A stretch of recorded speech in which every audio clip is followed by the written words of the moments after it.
A Game of Thrones, Song of Ice and Fire, Book 1, written by George R.R. Martin, produced by Tokibook.com, and read by Melissa Storn.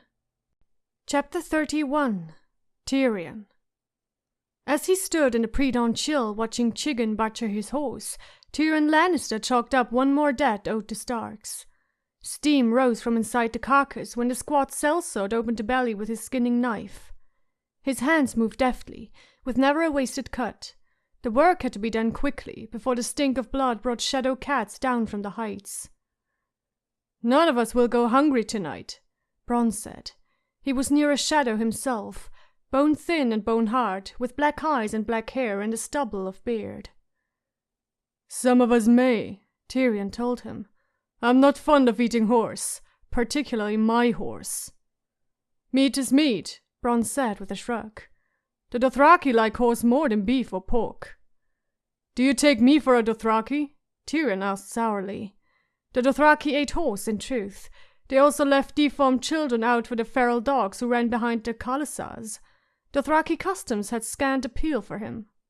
Chigon sliced a thin strip of bloody meat off the carcass and held it up for inspection. "Want a taste, dwarf? My brother Jaime gave me that mare for my 23rd name day," Tyrion said in a flat voice. "Thank him for us, then, if you ever see him again." Chigon grinned, showing yellow teeth, and swallowed the raw meat in 2 bites. "Tastes well bred." "Better if you fry it up with onions," Bronn put in. Wordlessly, Tyrion limped away. The cold had settled deep in his bones, and his legs were so sore he could scarcely walk. Perhaps his dead mare was the lucky one. He had hours more riding ahead of him, followed by a few mouthfuls of food and a short, cold sleep on hard ground, and then another night of the same, and another, and the gods only knew how it would end. "Damn her," he muttered as he struggled up the road to rejoin his captors, remembering, "Damn her and all the Starks." The memory was still bitter. One moment he'd been ordering supper, and an eye blink later he was facing a room of armed men, with Jake reaching for a sword and the fat innkeep shrieking. "No swords, not here, please, my lords." Tyrion wrenched down Jake's arm hurriedly, before he got them both hacked to pieces. "Where are your courtesies, Jake? Our good hostess said no swords. Do as she asks." He forced a smile that must have looked as queasy as it felt. "You're making a sad mistake, Lady Stark. I had no part in any attack on your son. On my honor."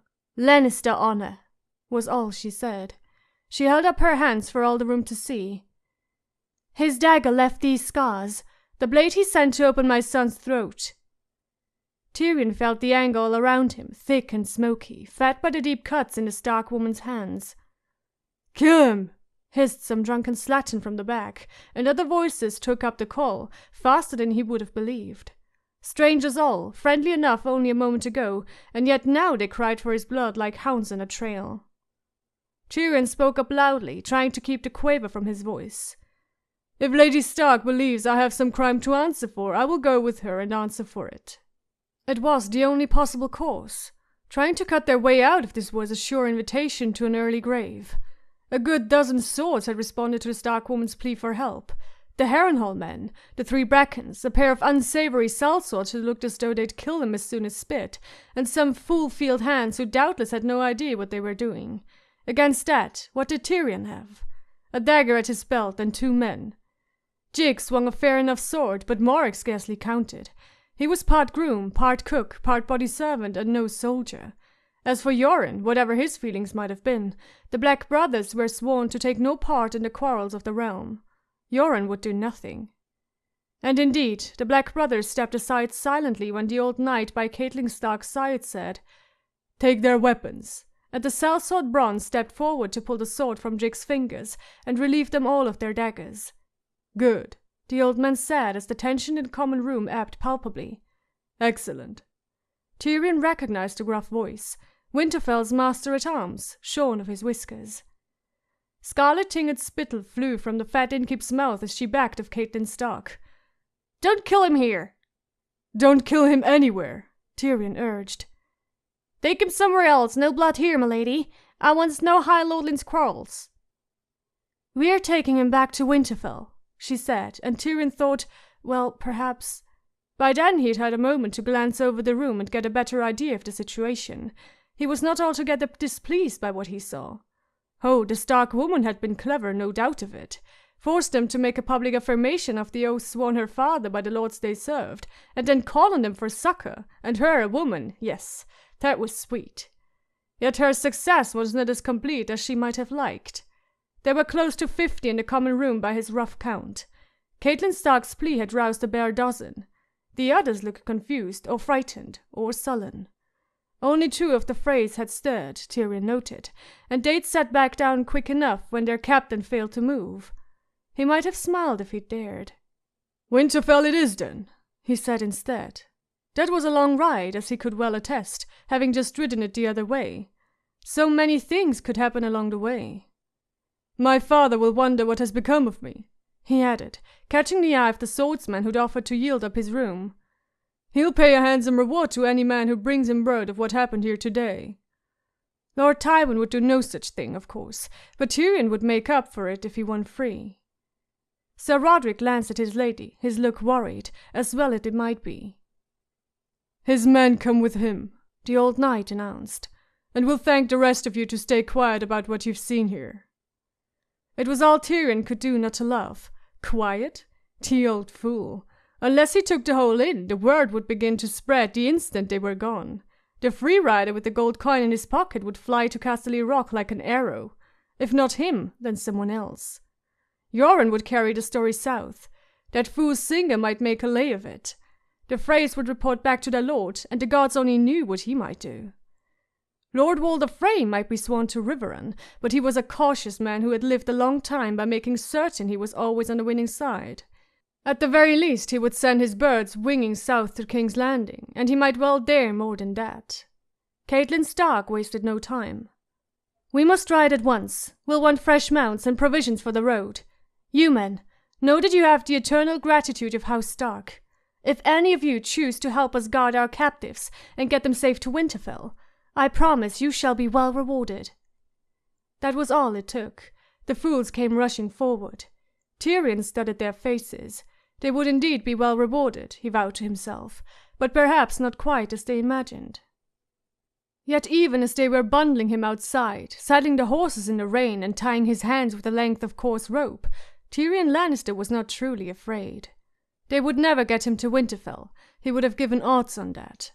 Riders would be after them within the day, birds would take wing, and surely one of the River Lords would want to curry favour with his father enough to take a hand. Tyrion was congratulating himself on his subtlety when someone pulled a hood down over his eyes and lifted him up onto a saddle. They set out through the rain at a hard gallop, and before long Tyrion's thighs were cramped and aching and his butt throbbed with pain. Even when they were safely away from the inn, and Catelyn Stark slowed him to trot, it was a miserable pounding journey over rough ground, made worse by his blindness. Every twist and turn put him in danger of falling off his horse.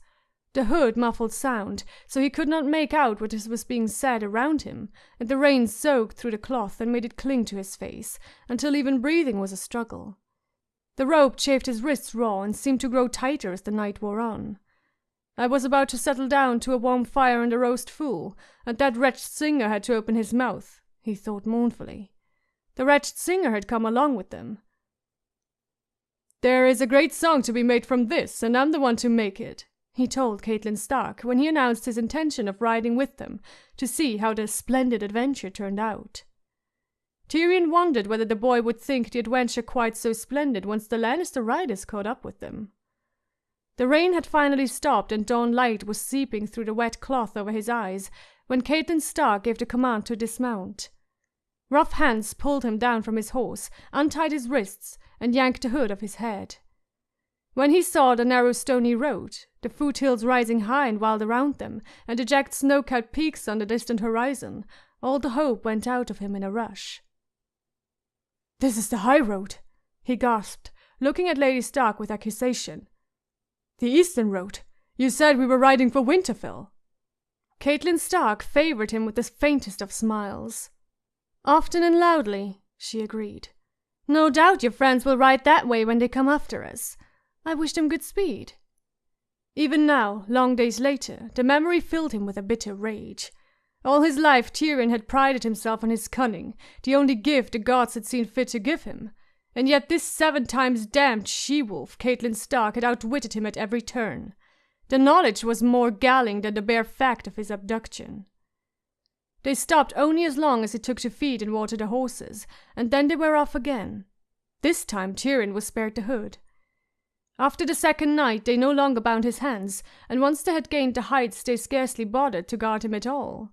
It seemed they did not fear his escape. And why should they? Up here the land was harsh and wild, and the high road little more than a stony track.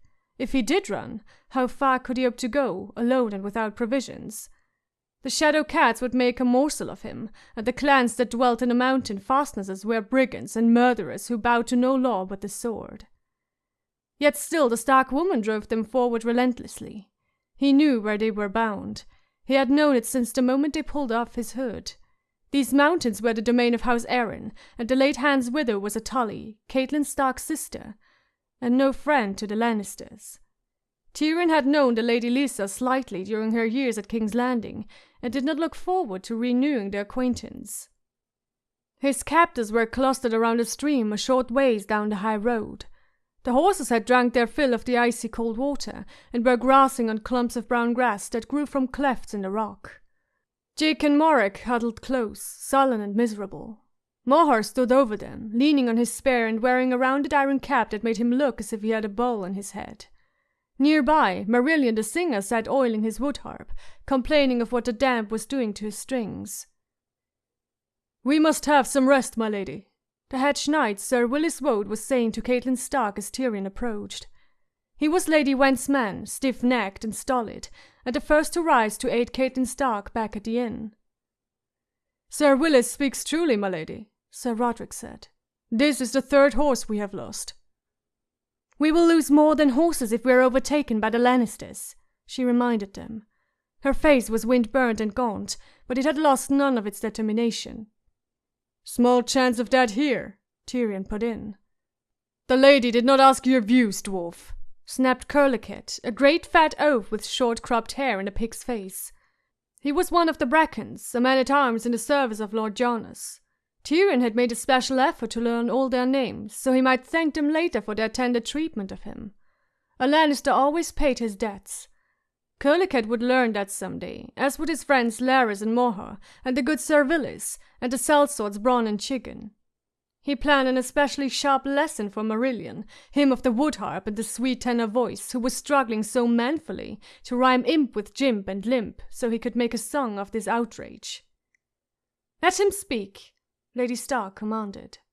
Tyrion Lannister seated himself on a rock. "By now our pursuit is likely racing across the neck, chasing your lie up the King's Road.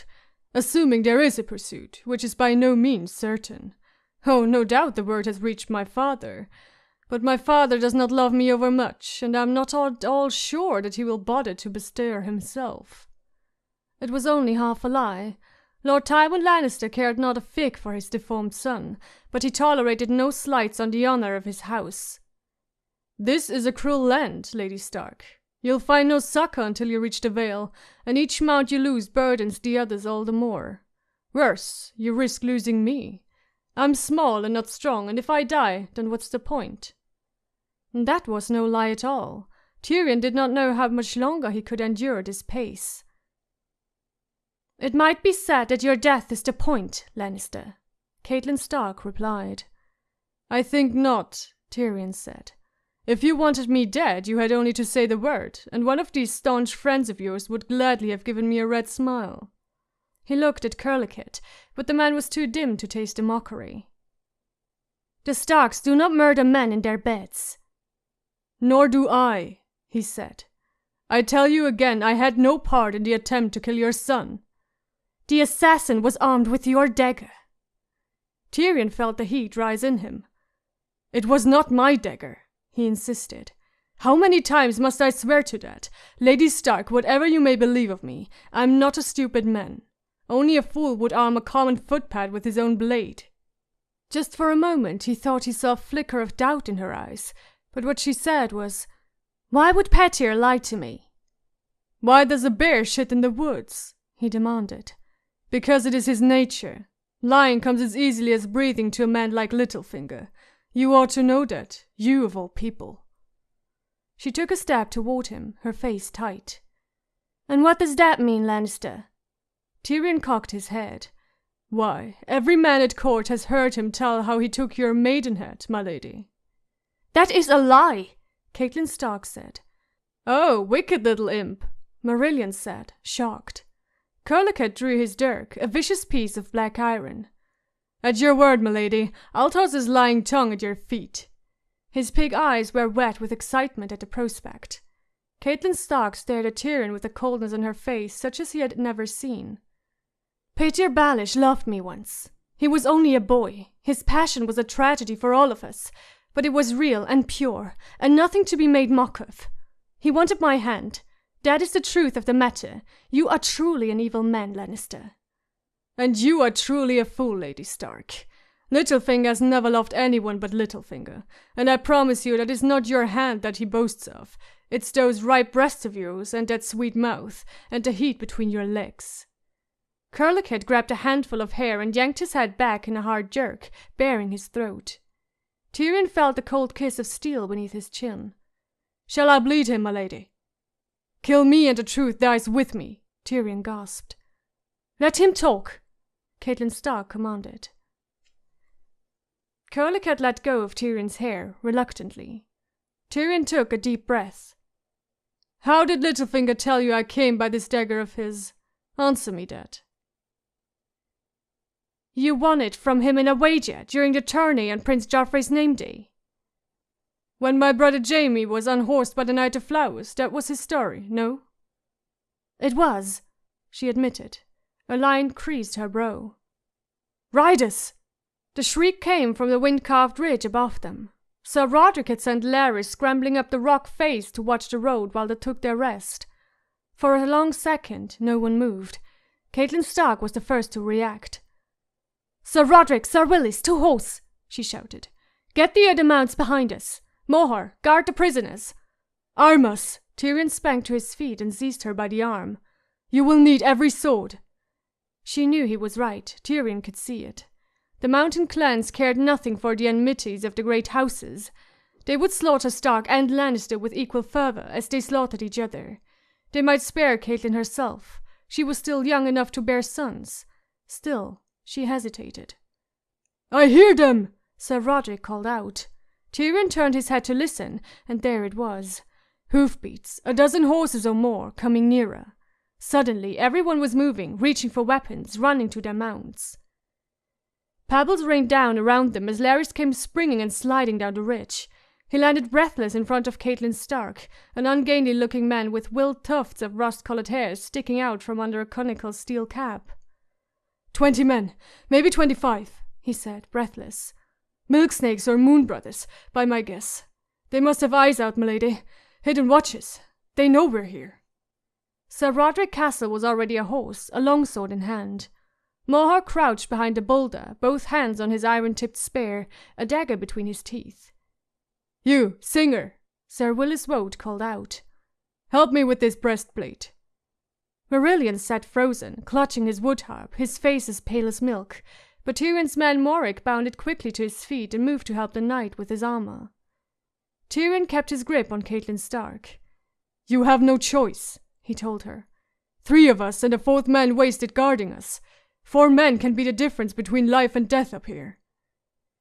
"Give me your word that you will put down your swords again after the fight is done." "My word!" The hoofbeats were louder now. Tyrion grinned crookedly. "Oh, that you have, my lady. On my honor as a Lannister." For a moment he thought she would spit at him, but instead she snapped, "Arm them!"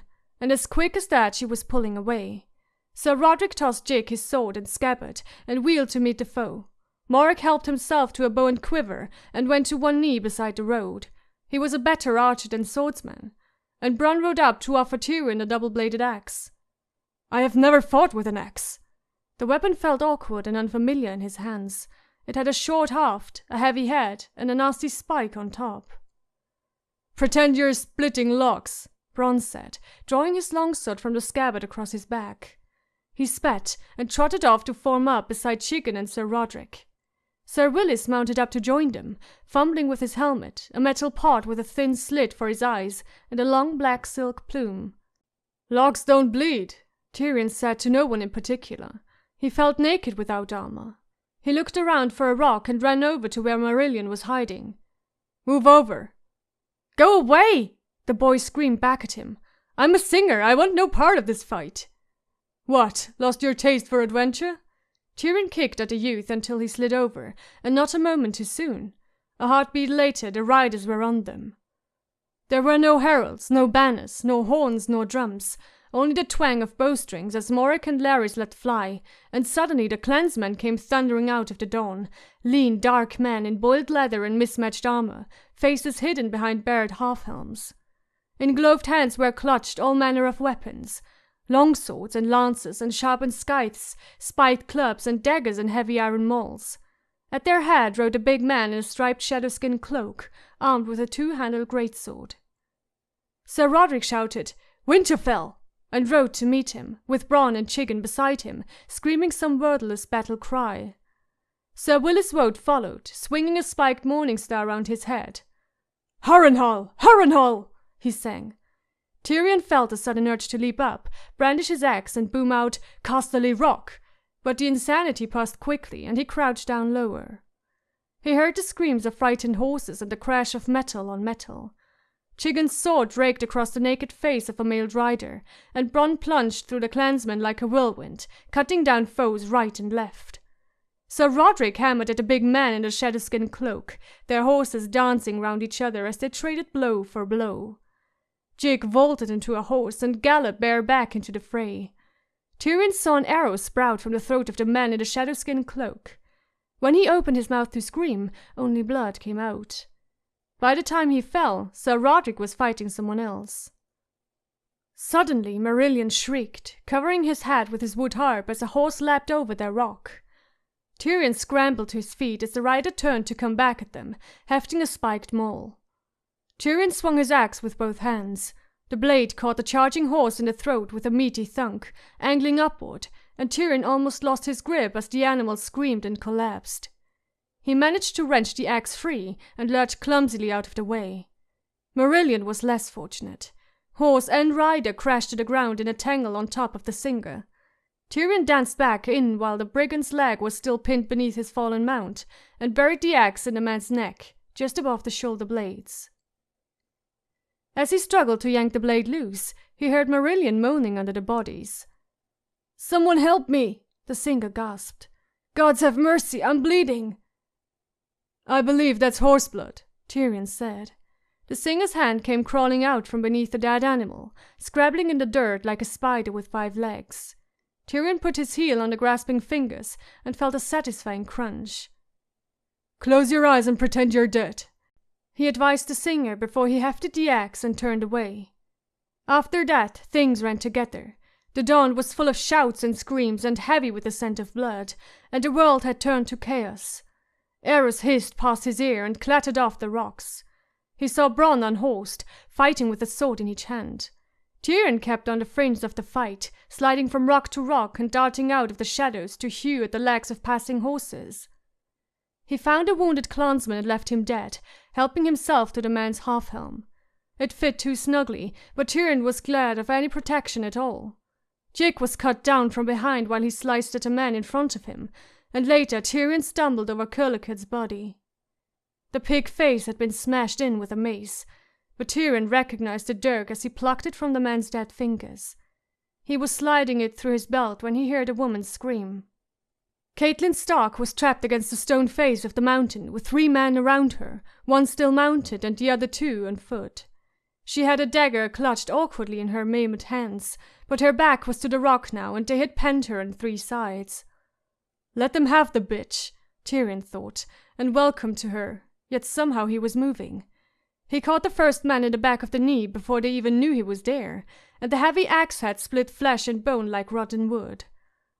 Logs that bleed, Tyrion thought inanely as the second maim came for him. Tyrion ducked under his sword, lashed out with the axe, the man reeled backward, and Catelyn Stark stepped up behind him and opened his throat. The horseman remembered an urgent engagement elsewhere and galloped off suddenly. Tyrion looked around. The enemy were all vanquished or vanished. Somehow the fighting had ended when he wasn't looking. Dying horses and wounded men lay all around, screaming or moaning. To his vast astonishment, he was not one of them. He opened his fingers and let the axe thunk to the ground. His hands were sticky with blood. He could have sworn they had been fighting for half a day, but the sun seemed scarcely to have moved at all. "Your first battle?" Bronn asked later as he bent over Jig's body, pulling off his boots. They were good boots, as befit one of Lord Tywin's men. Heavy leather, oiled and supple, much finer than what Bronn was wearing. Tyrion nodded. "My father will be so proud," he said. His legs were cramping so badly he could scarcely stand. Odd, he had never once noticed the pain during the battle. "You need a woman now," Bronn said with a glint in his black eyes. He shoved the boots into his saddlebag. "Nothing like a woman after a man's been blooded, take my word." Chigon stopped looting the corpses of the brigands long enough to snort and lick his lips. Tyrion glanced over to where Lady Stark was dressing Sir Roderick's wounds. "I'm willing if she is," he said. The free riders broke into laughter, and Tyrion grinned and thought, "There's a start." Afterward, he knelt by the stream and washed the blood off his face in water cold as ice. As he limped back to the others, he glanced again at the slain. The dead clansmen were thin, ragged men, their horses scrawny and undersized, with every rib showing. What weapons Bronn and Chigon had left them were none too impressive. Mauls, clubs, a scythe. He remembered the big man in the shadow-skinned cloak who had duelled Sir Roderick with a two-handed greatsword. But when he found his corpse sprawled on the stony ground, the man was not so big after all. The cloak was gone, and Tyrion saw that the blade was badly notched, its cheap steel spotted with rust. Small wonder the clansmen had left 9 bodies on the ground. They had only 3 dead. 2 of Lord Bracken's men-at-arms, Curlicut and Moher, and his own man Jig, who had made such a bold show with his bareback charge. A fool to the end, Tyrion thought. "Lady Stark, I urge you to press on with all haste," Sir Willis Woad said, his eyes scanning the ridge-tops warily through the slit in his helm. "We drove them off for the moment, but they will not have gone far." "We must bury our dead, Sir Willis," she said. "These were brave men. I will not leave them to the crows and shadow cats." "This soil is too stony for digging," Sir Willis said. "Then we shall gather stones for cairns." "Gather all the stones you want," Bronn told her, "but do it without me or Chigon. I've better things to do than pile rocks on dead men. Breathing, for one." He looked over the rest of the survivors. "Any of you who hope to be alive come nightfall, ride with us." "My lady, I fear he speaks the truth," Sir Roderick said wearily. The old knight had been wounded in the fight, a deep gash in his left arm and a spear thrust that grazed his neck, and he sounded his age. "If we linger here, they will be on us again for a certainty, and we may not live through a second attack." Tyrion could see the anger in Catelyn's face, but she had no choice. "May the gods forgive us, then. We will ride at once." There was no shortage of horses now. Tyrion moved his saddle to Jig's spotted gelding, who looked strong enough to last another 3 or 4 days at least. He was about to mount when Larry stepped up and said, "I'll take that dirk now, dwarf." "Let him keep it." Catelyn Stark looked down from her horse. "And see that he has his axe back as well. We may have need of it if we are attacked again." "You have my thanks, lady," Tyrion said, mounting up. "Save them," she said curtly. "I trust you no more than I did before." She was gone before he could frame a reply. Tyrion adjusted his stolen helm and took the axe from Bronn. He remembered how he had begun the journey, with his wrists bound and the hood pulled down over his head, and decided that this was a definite improvement. Lady Stark could keep her trust. So long as he could keep the axe, he would count himself ahead in the game. Sir Willis Woad led them out. Bronn took the rear, with Lady Stark safely in the middle, Sir Roderick a shadow beside her. Marillion kept throwing sullen looks back at Tyrion as they rode. The singer had broken several ribs, his woodhub, and all 4 fingers on his playing hand, yet the day had not been an utter loss to him. Somewhere he had acquired a magnificent shadow-skin cloak, thick black fur slashed by stripes of white. He huddled beneath its folds silently, and for once had nothing to say. They heard the deep growls of shadow cats behind them before they had gone half a mile, and later the wild snarling of beasts fighting over the corpses they had left behind. Marillion grew visibly pale. Tyrion trotted up beside him. "Craven," he said. "Rhymes nicely with raven." He kicked his horse and moved past the singer, up to Sir Roderick and Catelyn Stark. She looked at him, lips pressed tightly together. "As I was saying before we were so rudely interrupted," Tyrion began, "there is a serious flaw in Littlefinger's fable. Whatever you may believe of me, Lady Stark, I promise you this. I never bet against my family." Chapter 32. Arya. The one-eared black Tom arched his back and hissed at her. Arya padded down the alley, balanced lightly on the balls of her bare feet, listening to the flutter of her heart, breathing slow, deep breaths. Quiet as a shadow, she told herself, light as a feather. The tomcat watched her come, his eyes wary. Catching cats was hard. Her hands were covered with half-healed scratches, and both knees were scabbed over where she had scraped them raw in tumbles. At first, even the cook's huge fat kitchen cat had been able to elude her, but Syrio had kept her at it day and night. When she had run to him with her hands bleeding, he had said, "So slow. Be quicker, girl. Your enemies will give you more than scratches." He had dabbed her wounds with Myrish fire, which burned so bad she had to bite her lip to keep from screaming. Then he sent her out after more cats. The Red Keep was full of cats, lazy old cats dozing in the sun, cold-eyed mouses twitching their tails, quick little kittens with claws like needles, ladies' cats all calmed and trusting, ragged shadows prowling the midden heaps. One by one Arya had chased them down and snatched them up and brought them proudly to Syrio Forel. All but this one-eared black devil of a tomcat. "That's the real king of this castle right there," one of the gold cloaks had told her. "Older than sin and twice as mean. One time, the king was feasting the queen's father, and the black bastard hopped up on the table and snatched a roast quail right out of Lord Tywin's fingers. Robert laughed so hard he liked to burst. You stay away from that one, child." He had run her halfway across the castle, twice around the Tower of the Hand, across the inner bailey, through the stables, down the serpentine steps, past the small kitchen and the pig-yard, and the barracks of the gold cloaks, along the base of the river wall and up more steps and back and forth over Traitor's Walk, and then down again, and through a gate and around a well, and in and out of strange buildings until Arya didn't know where she was. Now at last she had him. High walls pressed close on either side, and ahead was a blank windowless mass of stone. "Quiet as a shadow," she repeated, sliding forward, light as a feather. When she was 3 steps away from him, the tomcat bolted. Left, then right, he went, and right, then left, went Arya, cutting off his escape. He hissed again and tried to dart between her legs. Quick as a snake, she thought. Her hands closed around him. She hugged him to her chest, whirling and laughing aloud as his claws raked at the front of their leather jerkin. Ever so fast, she kissed him right between the eyes, and jerked her head back an instant before his claws would have found her face. The tomcat yowled and spit. "What's he doing to that cat?" Startled, Arya dropped the cat and whirled toward the voice. The tom bounded off in a blink of an eye. At the end of the alley stood a girl with a mass of golden curls, dressed as pretty as a doll in blue satin. Beside her was a plump little blond boy with a prancing stag sewn in pearls across the front of his doublet, and a miniature sword at his belt. Princess Myrcella and Prince Tommen, Arya thought. A scepter as large as a draft horse hovered over them, and behind her 2 big men in crimson cloaks, Lannister house guards.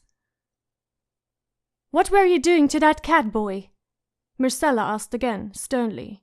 To her brother she said, "He's a ragged boy, isn't he? Look at him." She giggled. "A ragged, dirty, smelly boy," Tommen agreed.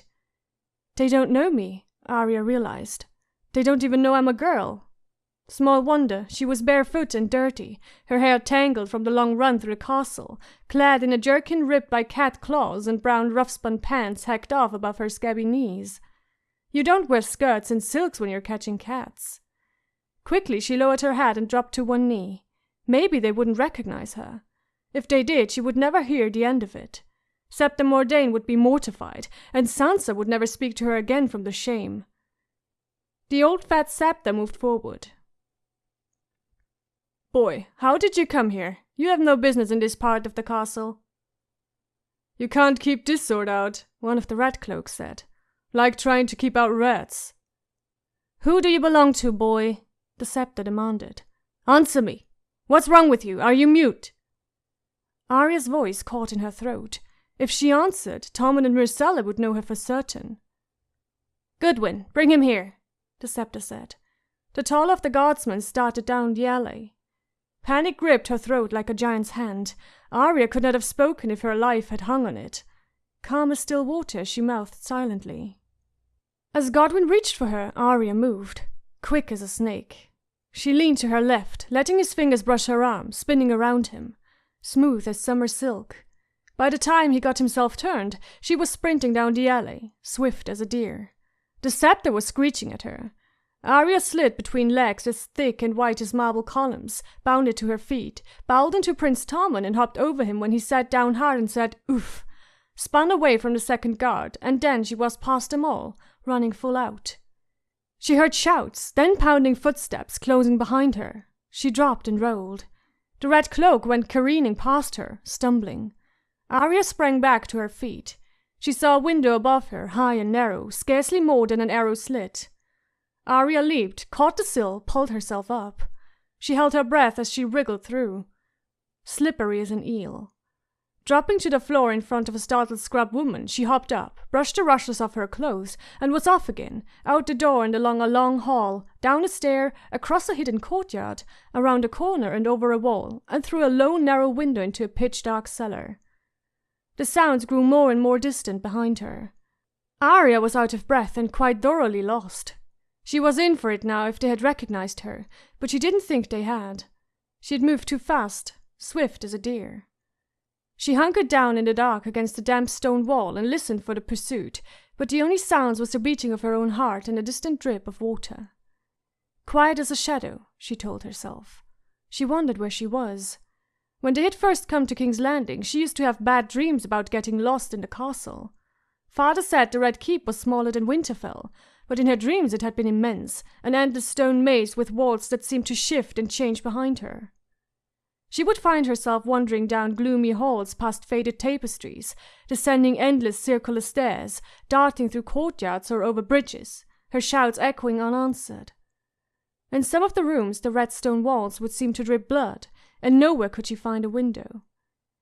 Sometimes she would hear her father's voice, but always from a long way off, and no matter how hard she ran after it, it would grow fainter and fainter, until it faded to nothing, and Arya was alone in the dark. It was very dark right now, she realized. She hugged her bare knees tight against her chest and shivered. She would wait quietly and count to 10,000. By then it would be safe for her to come creeping back out and find her way home. By the time she had reached 87, the room had begun to lighten as her eyes adjusted to the blackness. Slowly, the shapes around her took on form. Huge, empty eyes stared at her hungrily through the gloom, and dimly she saw the jagged shadows of long teeth. She had lost the count.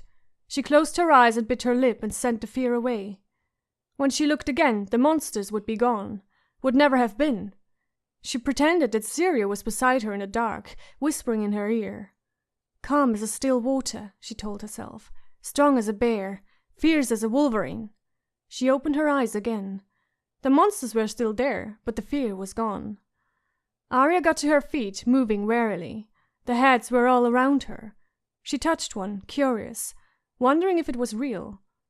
Her fingertips brushed a massive jaw. It felt real enough. The bone was smooth beneath her hand, cold and hard to the touch. She ran her fingers down a tooth, black and sharp, a dagger made of darkness. It made her shiver. "It's dead," she said aloud. "It's just a skull. It can't hurt me." Yet somehow the monster seemed to know she was there.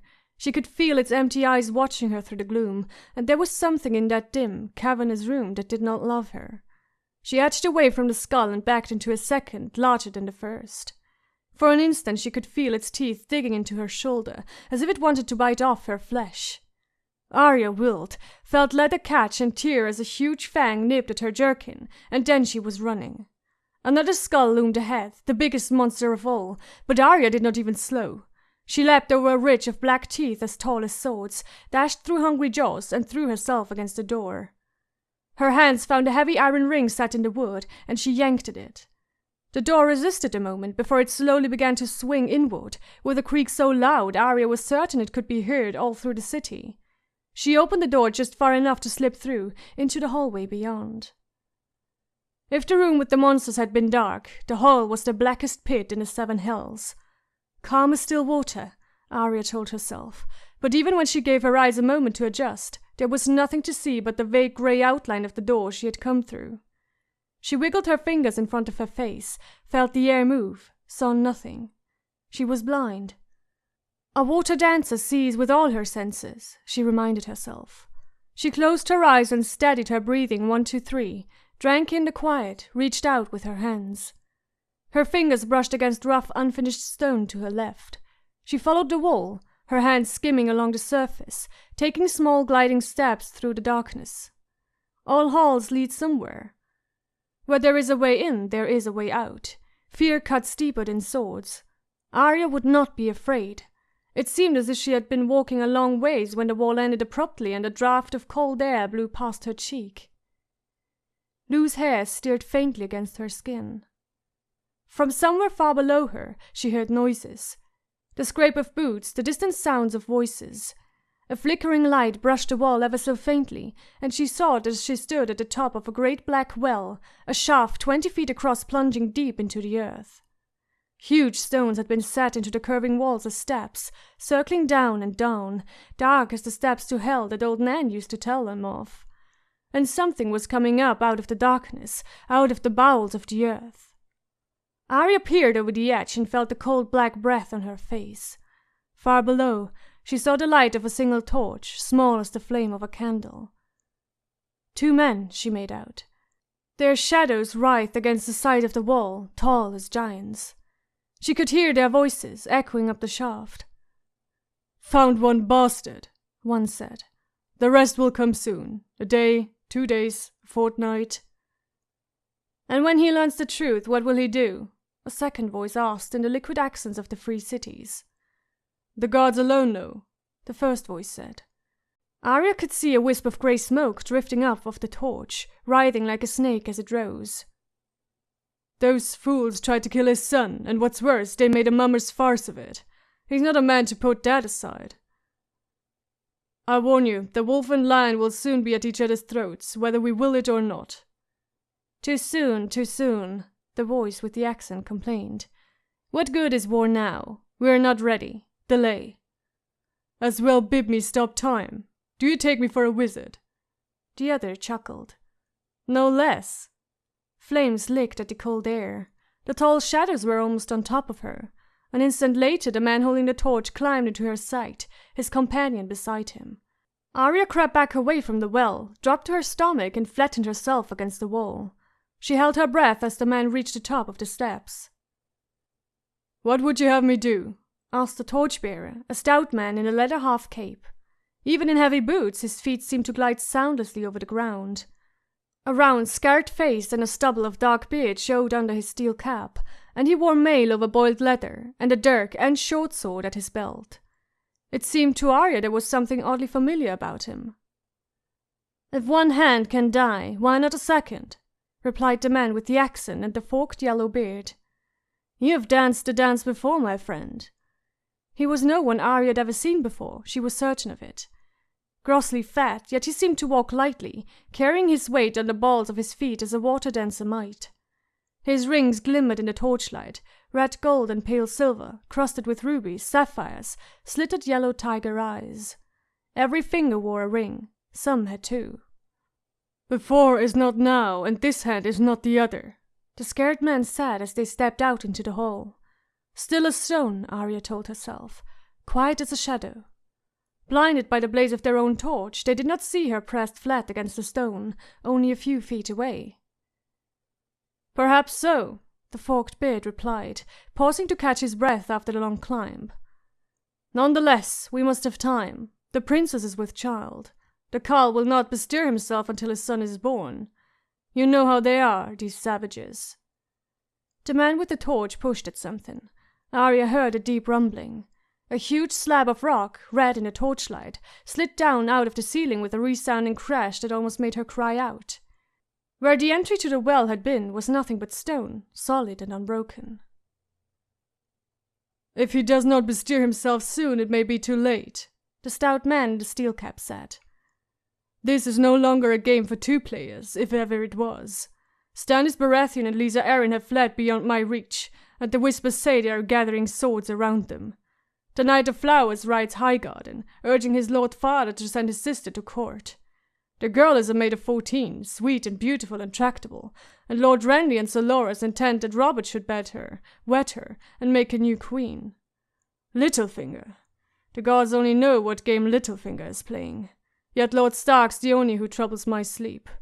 He has the bastard, he has the book, and soon enough we'll have the truth. And now his wife has abducted Tyrion Lannister, thanks to Littlefinger's meddling. Lord Tywin will take that for an outrage, and Jaime has a queer affection for the imp. If the Lannisters move north, that will bring the Tullys in as well. Delay, you say? Make haste, I reply. Even the finest of jugglers cannot keep 100 balls in the air forever. You're more than a juggler, old friend. You're a true sorcerer. All I ask is that you work your magic a while longer. They started down the hall in the direction Arya had come, past the room with the monsters. What I can do, I will, the one with the torch said softly. I must have gold, and another 50 birds. She let them get a long way ahead, then went creeping after them, quiet as a shadow. So many! The voices were fainter as the light dwindled ahead of her. The ones you need are hard to find, so young to know their letters, perhaps older, not die so easy. No, the younger are safer. Treat them gently.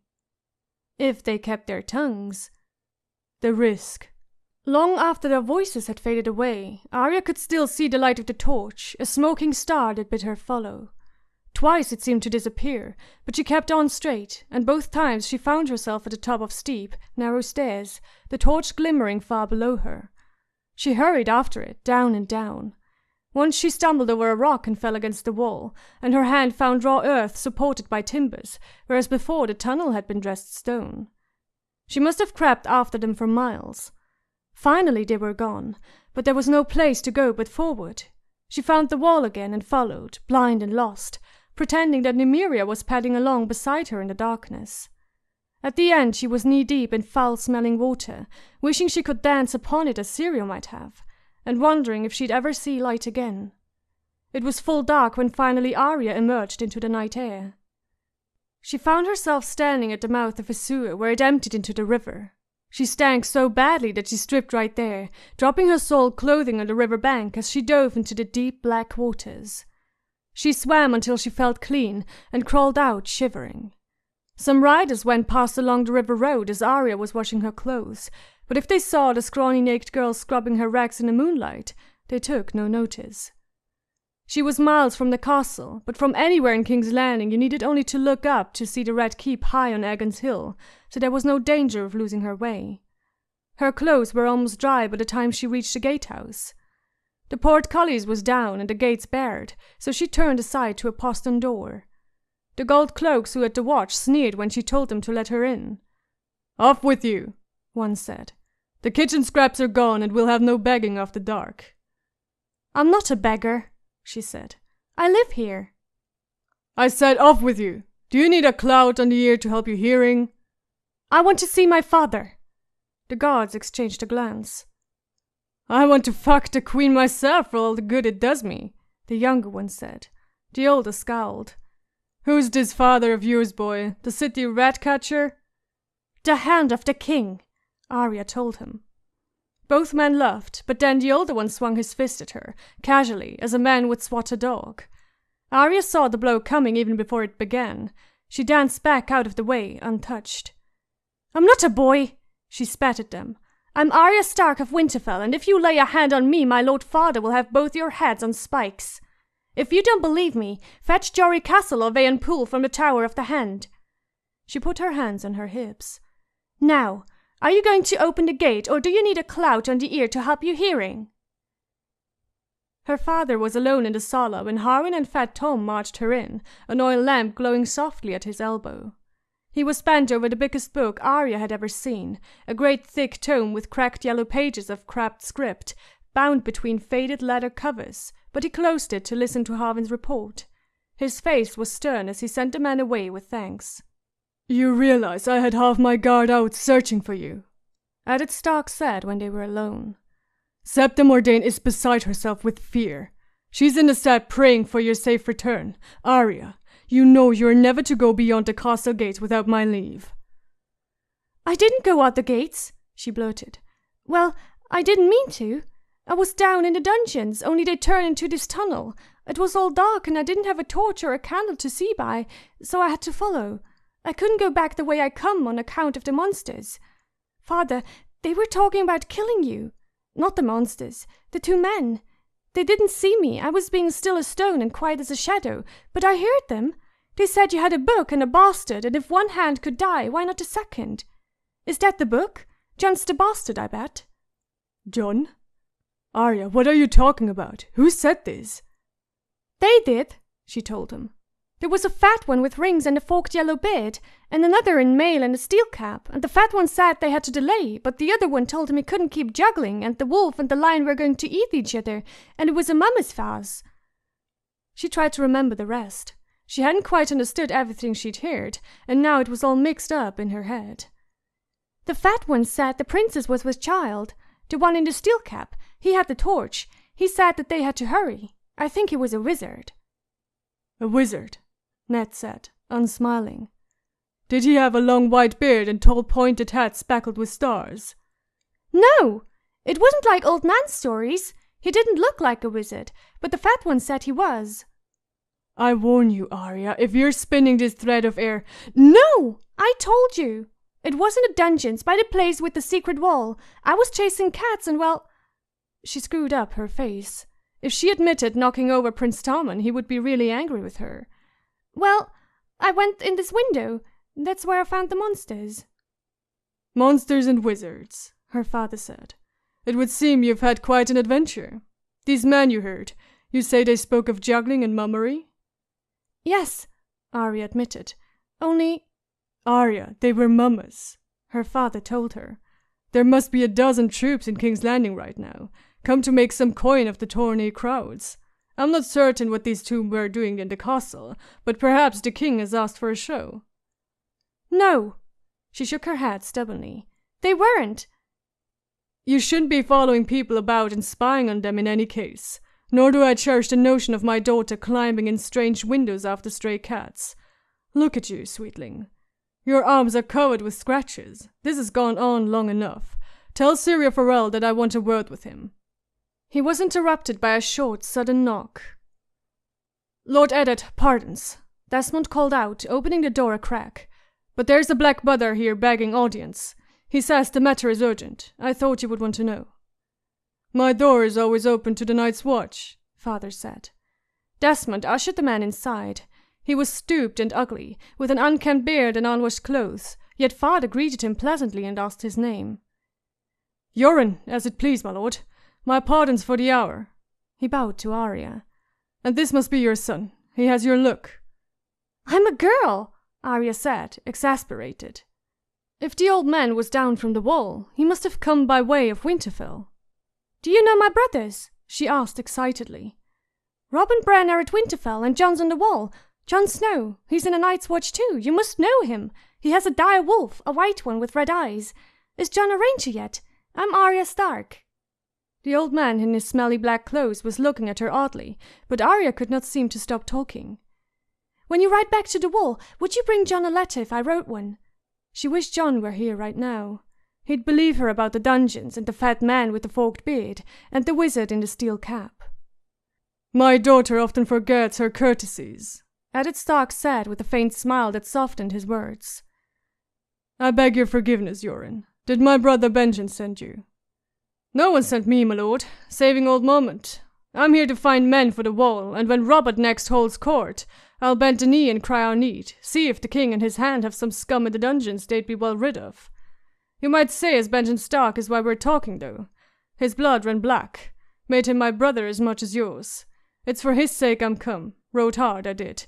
Near killed my horse the way I drove here. but I left the others well behind." "The others?" Yoren spat. "Sellswords and freeriders and like trash. That inn was full of them, and I saw them take the scent. The scent of blood or the scent of gold, they smell the same in the end. Not all of them made for King's Landing either. Some went galloping for Casterly Rock, and the rock lies closer. Lord Tywin will have gotten the word by now, you can count on it." Father frowned. "What word is it?" Yoren eyed Arya. "One best spoken in private, my lord, begging your pardons." "As you say. Desmond, see my daughter to her chambers." He kissed her on the brow. "We'll finish our talk on the morrow." Arya stood rooted to the spot. "Nothing bad's happened to Jon, has it?" she asked Yoren. "Or Uncle Benjen?" "Well, as to Stark, I can't say. The small boy was well enough when I left the wall. It's not them as concerns me." Desmond took her hand. "Come along, my lady. You heard your lord father." Arya had no choice but to go with him, wishing it had been Fat Tom. With Tom, she might have been able to linger at the door on some excuse and hear what Yoren was saying, but Desmond was too single-minded to trick. "How many guards does my father have?" she asked him as they descended to her bedchamber. "Here at King's Landing? 50. "You wouldn't let anyone kill him, would you?" she asked. Desmond laughed. "No fear on that count, little lady. Lord Eddard's guarded night and day. He'll come to no harm." "The Lannisters have more than 50 men," Arya pointed out. "So they do, but every northerner is worth 10 of these Southron swords, so you can sleep easy." "What if a wizard was sent to kill him?" "Well, as to that," Desmond replied, drawing his longsword, "wizards die the same as other men, once you cut their heads off." Chapter 33. Eddard. "Robert, I beg of you," Ned pleaded. "Hear what you're saying. You're talking of murdering a child." "The whore is pregnant." The king's fist slammed down on the council table loud as a thunderclap. "I warned you this would happen, Ned. Back in the Barrowlands, I warned you, but you did not care to hear it. Well, you'll hear it now. I want them dead, mother and child both, and that fool Viserys as well. Is that plain enough for you? I want them dead."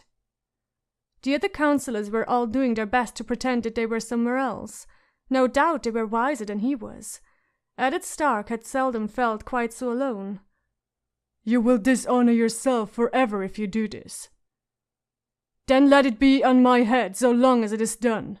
I'm not so blind that I cannot see the shadow of the axe when it is hanging over my own neck." "There is no axe," Ned told his king. "Only the shadow of a shadow 20 years removed, if it exists at all." "If?" Varys asked softly, wringing powdered hands together. "My lord, you wrong me. Would I bring ties to king and council?" Ned looked at the eunuch coldly. "You would bring us the whisperings of a traitor half a world away, my lord. Perhaps Mormont is wrong. Perhaps he's lying." "Sir Jorah would not dare deceive me," Varys said with a sly smile.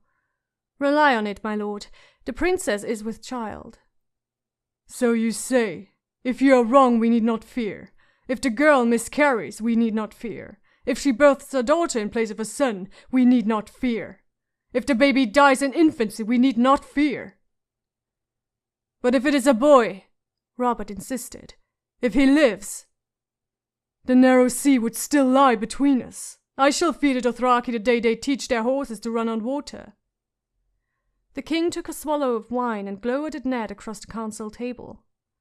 "So you would counsel me to do nothing until the dragon spawn has landed his army on my shores, is that it?" "This dragon spawn is in his mother's belly," Ned said. "Even Aegon did no conquering until after he was weaned." "Guts, you're stubborn as an aurochs, Stark." The king looked around the council table. "Have the rest of you mislaid their tongues? Will no one talk sense to this frozen-faced fool?" Varys gave the king an unctuous smile and laid a soft hand on Ned's sleeve. "I understand your qualms, Lord Eddard. Truly, I do. It gave me no joy to bring this grievous news to council. It is a terrible thing we contemplate, a vile thing. Yet we who presume to rule must do vile things for the good of the realm, however much it pains us." Lord Renly shrugged. "The matter seems simple enough to me. We ought to have had Viserys and his sister killed years ago, but his grace my brother made the mistake of listening to Jon Arryn." Mercy is never a mistake, Lord Renly, Ned replied. On the Trident, Sir Barristan here cut down 12 good men, Robert's friends and mine. When they brought him to us, grievously wounded and near death, Roose Bolton urged us to cut his throat, but your brother said, I will not kill a man for loyalty, nor for fighting well, and sent his own master to tend Sir Barristan's wounds. He gave the king a long, cool look. Would that man were here today? Robert had shame enough to blush. It was not the same, he complained. Sir Barristan was a knight of the Kingsguard, whereas Daenerys is a 14-year-old girl. Ned knew he was pushing this well past the point of wisdom, yet he could not keep silent. Robert, I ask you, what did we rise against Aerys Targaryen for, if not to put an end to the murder of children? To put an end to Targaryens, the king growled. Your Grace, I never knew you to fear Rhaegar. Ned fought to keep the scorn out of his voice, and failed. Have the years so unmanned you that you tremble at the shadow of an unborn child? Robert purpled. No more, Ned, he warned, pointing. Not another word. Have you forgotten who is king here? No, your Grace, Ned replied. Have you? Enough, the king bellowed. I'm sick of talk. I'll be done with this, or be damned. What say you all? She must be killed, Lord Renly declared. We have no choice, murmured Varys. Sadly, sadly. Sir Barristan Selmy raised his pale blue eyes from the table and said, Your Grace, there is honor in facing an enemy on the battlefield, but none in killing him in his mother's womb. Forgive me, but I must stand with Lord Eddard. Grandmaster Pycelle cleared his throat, a process that seemed to take some minutes. My order serves the realm, not the ruler. Once I counseled King Aerys as loyally as I counsel King Robert now, so I bear this girl child of his no ill will. Yet I ask you this, should war come again, how many soldiers will die? How many towns will burn? How many children will be ripped from their mothers to perish on the end of a spear? He stroked his luxuriant white beard, infinitely sad, infinitely weary. Is it not wiser, even kinder, that Daenerys Targaryen should die now so that tens of thousands might live? Kinder, Varys said. Oh, well and truly spoken, Grandmaster. It is so true. Should the gods in their caprice grant Daenerys Targaryen a son, the realm must bleed. Littlefinger was the last. As Ned looked to him, Lord Petyos stifled a yawn. When you find yourself in bed with an ugly woman, the best thing to do is close your eyes and get on with it, he declared. Waiting won't make the maid any prettier. Kiss her and be done with it. Kiss her? Sir Barristan repeated, aghast. A steel kiss, said Littlefinger. Robert turned to face his hand. Well, there it is, Ned. You and Selmy stand alone on this matter. The only question that remains is, who can we find to kill her? Mormont craves a royal pardon, Lord Renly reminded them. Desperately, Varys said. Yet he craves life even more. By now the Princess Nyas Varys Dothrak read his death to draw blade. If I told you what a Dothraki would do to the poor man who used one on Khaleesi, none of you would sleep tonight. He stroked a powdered cheek. Now, poison. The tears of Liz, let us say. Khal Drogo need never know it was not a natural death. Grandmaster Pycelle's sleepy eyes flicked open. He squinted suspiciously at the eunuch. Poison is a coward's weapon, the king complained. Ned had heard enough. You send hired knives to kill a 14-year-old girl and still quibble about honor. He pushed back his chair and stood. Do it yourself, Robert. The man who passes the sentence should swing the sword. Look her in the eyes before you kill her. See her tears, hear her last words. You owe her that much, at least. Guts! The king swore, the word exploding out of him as if he could barely contain his fury. You mean it, damn you! He reached for the flagon of wine at his elbow, found it empty, and flung it away to shatter against the wall. I'm out of wine and out of patience. Enough of this. Just have it done. I will not be part of murder, Robert. Do as you will, but do not ask me to fix my seal to it. For a moment Robert did not seem to understand what Ned was saying. Defiance was not a dish he tasted often. Slowly, his face changed as comprehension came. His eyes narrowed and a flush crept up his neck past the velvet collar. He pointed an angry finger at Ned. You are the king's hand, Lord Stark. You will do as I command you, or I'll find me a hand who will. I wish him every success. Ned unfastened the heavy clasp that clutched at the folds of his cloak, the ornate silver hand that was his badge of office. He laid it on the table in front of the king, saddened by the memory of the man who had pinned it on him, the friend he had loved. I thought you a better man than this, Robert. I thought we had made a nobler king. Robert's face was purple. Out! He croaked, choking on his rage. Out, damn you! I'm done with you! What are you waiting for? Go, run back to Winterfell, and make certain I'll never look on your face again, or I swear I'll have your head on a spike. Ned bowed and turned on his heel without another word. He could feel Robert's eyes on his back. As he strode from the council chambers, the discussion resumed with scarcely a pause. On Braavos there is a society called the Faceless Men, Grandmaster Pycelle offered. Do you have any idea how costly they are? Littlefinger complained. You could hire an army of common sellswords for half the price, and that's for a merchant. I don't dare think what they might ask for a princess. The closing of the door behind him silenced the voices. Sir Boros Blount was stationed outside the chamber, wearing the long white cloak and armor of the Kingsguard. He gave Ned a quick, curious glance from the corner of his eye, but asked no questions. The day felt heavy and oppressive as he crossed the bailey back to the Tower of the Hand. He could feel the threat of rain in the air. Ned would have welcomed it. It might have made him feel a trifle less unclean. When he reached his solar, he summoned Vayan Poole.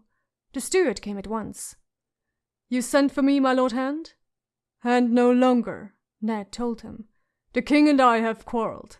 We shall be returning to Winterfell. I shall begin making arrangements at once, my lord. We will need a fortnight to ready everything for the journey. We may not have a fortnight. We may not have a day. The king mentioned something about seeing my head on a spike. Ned frowned. He did not truly believe the king would harm him, not Robert. He was angry now, but once Ned was safely out of sight, his rage would cool as it always did. Always? Suddenly, uncomfortably, he found himself recalling Rhaegar Targaryen. 15 years dead, yet Robert hates him as much as ever. It was a disturbing notion.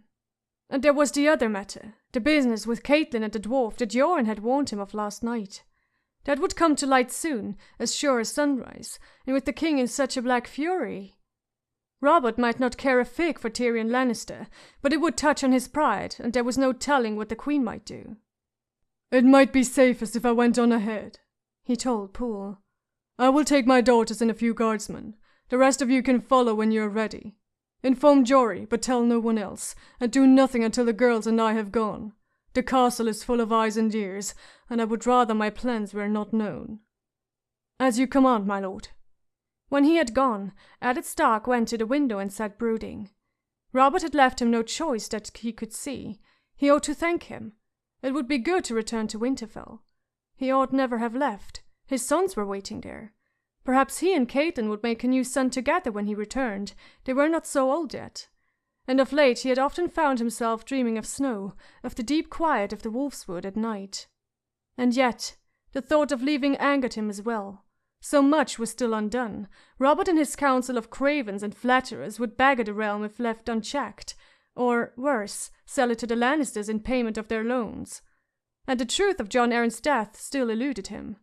Oh, he had found in few pieces, enough to convince him that Jon had indeed been murdered, but that was no more than the spoor of an animal on the forest floor. He had not sighted the beast itself yet, though he sensed it was here, lurking, hidden, treacherous. It struck him suddenly that he might return to Winterfell by sea. Ned was no sailor, and ordinarily would have preferred the King's Road, but if he took ship he could stop at Dragonstone and speak with Stannis Baratheon. Pycelle had sent a raven off across the water, with a polite letter from Ned requesting Lord Stannis to return to his seat on the small council. As yet there had been no reply, but the silence only deepened his suspicions. Lord Stannis shared the secret Jon Arryn had died for. He was certain of it. The truth, he thought, might very well be awaiting for him on the ancient island fortress of House Targaryen. And when you have it, what then? Some secrets are safer kept hidden. Some secrets are too dangerous to share, even with those you love and trust. Ned slid the dagger that Catelyn had brought him out of the sheath on his belt. The imp's knife. Why would the dwarf want Bran dead? To silence him, surely. Another secret, or only a different strand of the same web? Could Robert be part of it? He would not have thought so, but once he would not have thought Robert could command the murder of women and children either. Caitlin had tried to warn him. You knew the man, she had said. The king is a stranger to you. The sooner he was quit of King's Landing, the better. If there was a ship sailing north on the morrow, it would be well to be on it. He summoned Wayan Poole again and sent him to the docks to make inquiries, quietly but quickly. Find me a fast ship with a skilled captain, he told the steward. I care nothing for the size of its cabins or the quality of its appointments, so long as it is swift and safe. I wish to leave at once. Poole had no sooner taken his leave than Tomard announced a visitor. Lord Baelish to see you, my lord. Ned was half tempted to turn him away, but thought better of it. He was not free yet. Until he was, he must play their games. Show him in, Tom. Lord Pettier sauntered into the sala as if nothing had gone amiss that morning. He wore a slashed velvet doublet in a cream and silver, a grey silk cloak trimmed with black fox, and his customary mocking smile. Ned greeted him coldly. Might I ask the reason for this visit, Lord Baelish? I won't detain you long. I'm on my way to dine with Lady Tunda. Lamprey pie and roast suckling pig. She has some thought to wed me to her younger daughter, so her table is always astonishing. If truth be told, I'd sooner marry the pig, but don't tell her. I do love lamprey pie. Don't let me keep you from your eels, my lord, Ned said with icy disdain. At the moment I cannot think of anyone whose company I desire less than yours. Oh, I'm certain if you put your mind to it, you could come up with a few names. Varys, say, Cersei, or Robert. His Grace is most wroth with you. He went on about you at some length after you took your leave of us this morning. The words insolence and ingratitude came into it frequently, I seem to recall. Ned did not honour that with a reply, nor did he offer his guest a seat, but Littlefinger took one anyway. After you stormed out, it was left to me to convince them not to hire the faceless men, he continued blithely. Instead, Varys will quietly let it be known that we'll make a lord of whoever does in the Targaryen girl. Ned was disgusted. So now we grant titles to assassins. Littlefinger shrugged.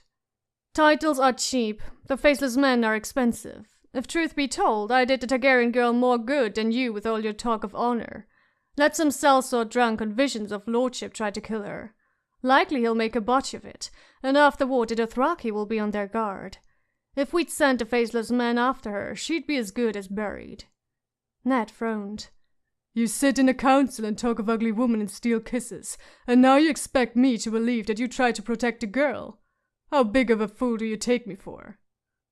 Well, quite an enormous one, actually, said Littlefinger, laughing. Do you always find murder so amusing, Lord Baelish? It's not murder I find amusing, Lord Stark. It's you.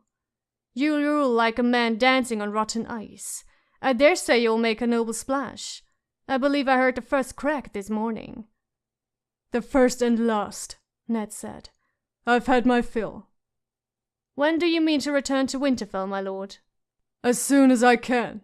What concern is that of yours? None. But if perchance you're still here come even fall, I'd be pleased to take you to this brothel your man Jory has been searching for so ineffectually. Littlefinger smiled. And I won't even tell the Lady Caitlin. Chapter 34. Caitlin. My lady, you should have sent word of your coming, Sir Donal Waynwood told her as their horses climbed the pass. We would have sent an escort.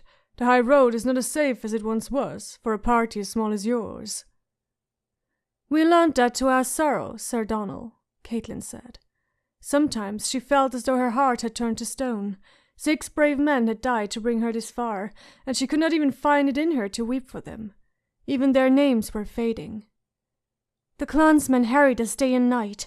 We lost 3 men in the first attack and 2 more in the second, and Lannister's serving men died of a fever when his wounds festered. When we heard your man approaching, I thought us doomed for certain. They had drawn up for a last desperate fight, blades in hand and backs to the rock. The dwarf had been whetting the edge of his axe and making some maudlin jest when Bronn spotted the banner of the riders carried before them, the moon and falcon of House Arryn, sky blue and white. Caitlin had never seen a more welcome sight. "The clans have grown bolder since Lord John died," Sir Donald said.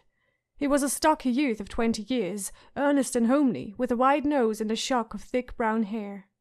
"If it were up to me, I would take 100 men into the mountains, root them out of their fastnesses, and teach them some sharp lessons.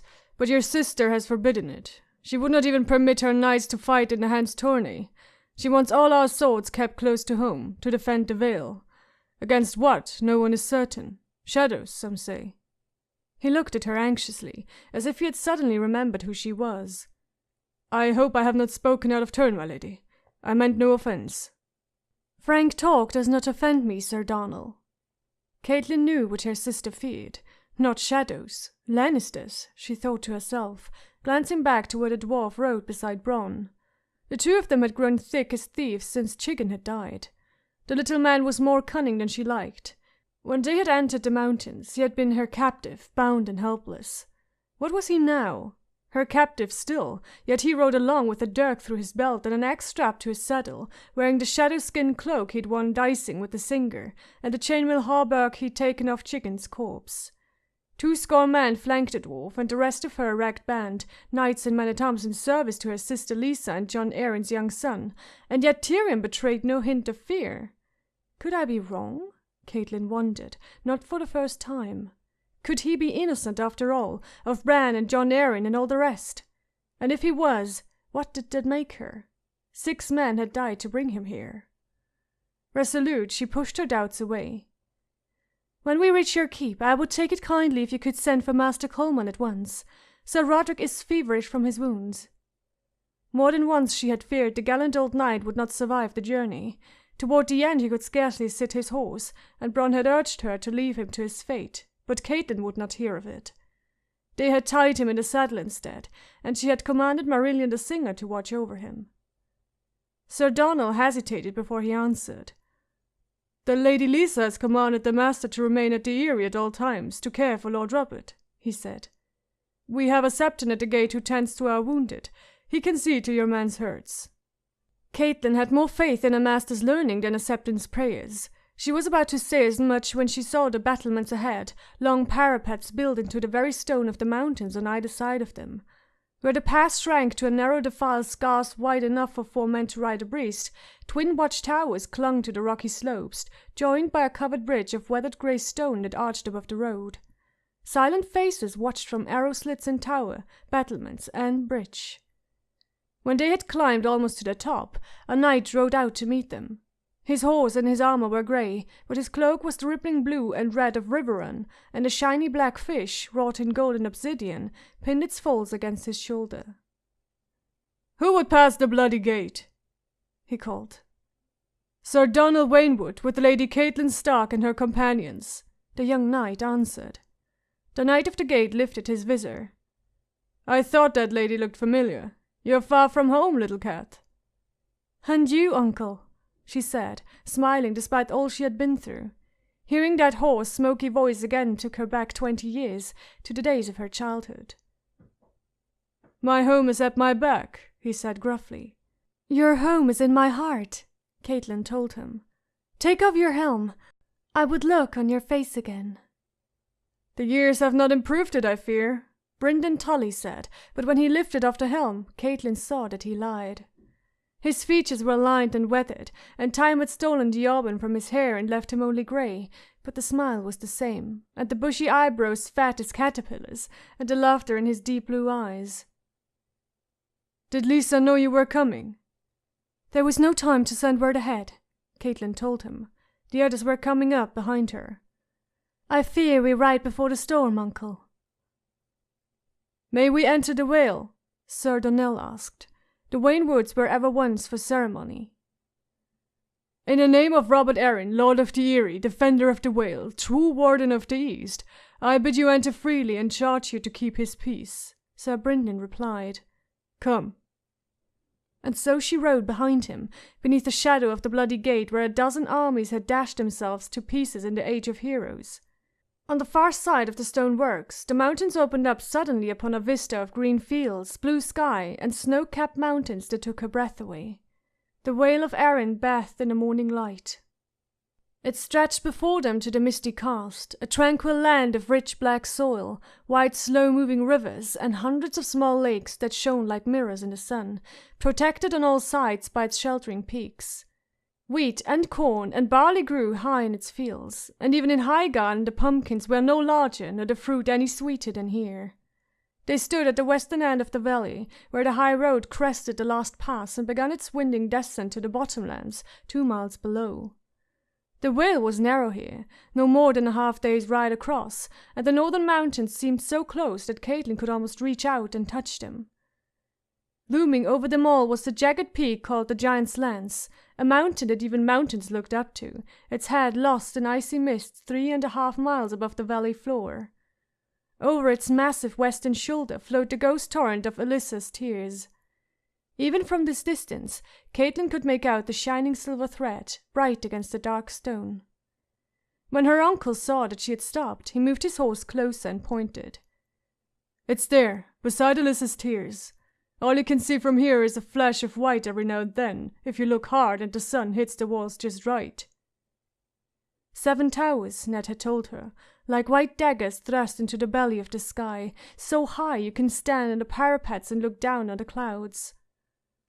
"How long a ride?" she asked. "We can be at the mountain by evenfall," Uncle Brynden said, "but the climb will take another day." Sir Roderick Castle spoke up from behind. "My lady," he said, "I fear I can go no farther today." His face sagged beneath his ragged, new-grown whiskers, and he looked so weary Caitlin feared he might fall off his horse. "Nor should you," she said. "You have done all I could have asked of you, and 100 times more. My uncle will see me the rest of the way to the Eyrie. Lannister must come with me, but there is no reason that you and the others should not rest here on the recovery of strength." "We should be honored to have them to guest," Sir Donald said with the grave courtesy of the young. Besides Sir Roderick, only Bronn, Sir Willis Wode, and Marillion the singer remained of the party that had ridden with her from the inn by the crossroads. "My lady," Marillion said, riding forward, "I beg you allow me to accompany you to the Eyrie, to see the end of the tale as I saw its beginnings." The boy sounded haggard, yet strangely determined. He had a fevered shine to his eyes. Caitlin had never asked the singer to ride with them. That choice he had made himself, and how he had come to survive the journey when so many braver men lay dead and unburied behind him, she could never say. Yet here he was, with a scruff of beard that made him look almost a man. Perhaps she owed him something for having come this far. "Very well," she told him. "I'll come as well," Bronn announced. She liked that less well. Without Bronn she would never have reached the Vale, she knew. The sellsword was as fierce a fighter as she had ever seen, and his sword had helped cut them through to safety. Yet for all that Caitlin misliked the man. Courage he had, and strength, but there was no kindness in him and little loyalty.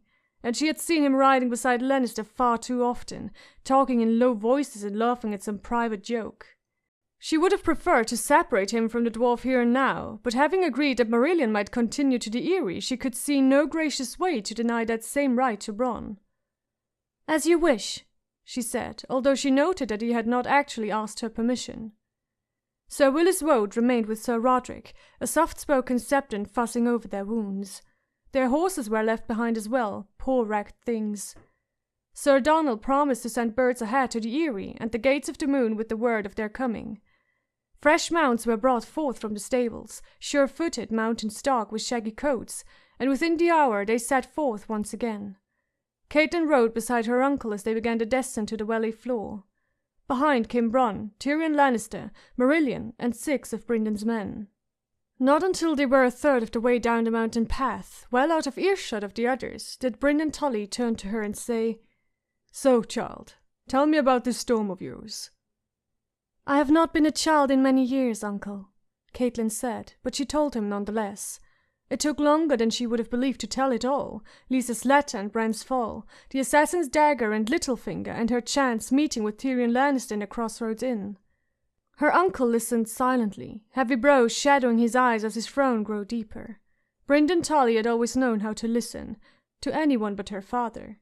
He was Lord Hoster's brother, younger by 5 years, but the two of them had been at war as far back as Caitlin could remember. During one of their louder quarrels, when Caitlin was 8, Lord Hoster had called Brynden the black goat of the Tully flock. Laughing, Brynden had pointed out that the sigil of their house was a leaping trout, so he ought to be a black fish rather than a black goat, and from that day forward he had taken it as his personal emblem. The war had not ended until the day she and Lisa had been wed. It was at their wedding feast that Brynden told his brother he was leaving Riverrun to serve Lisa and her new husband, the Lord of the Eyrie. Lord Hoster had not spoken his brother's name since, from what Edmure told her in his infrequent letters. Nonetheless, during all those years of Caitlin's girlhood, it had been Brynden the Blackfish to whom Lord Hoster's children had run with their tears and their tales, when father was too busy and mother too ill.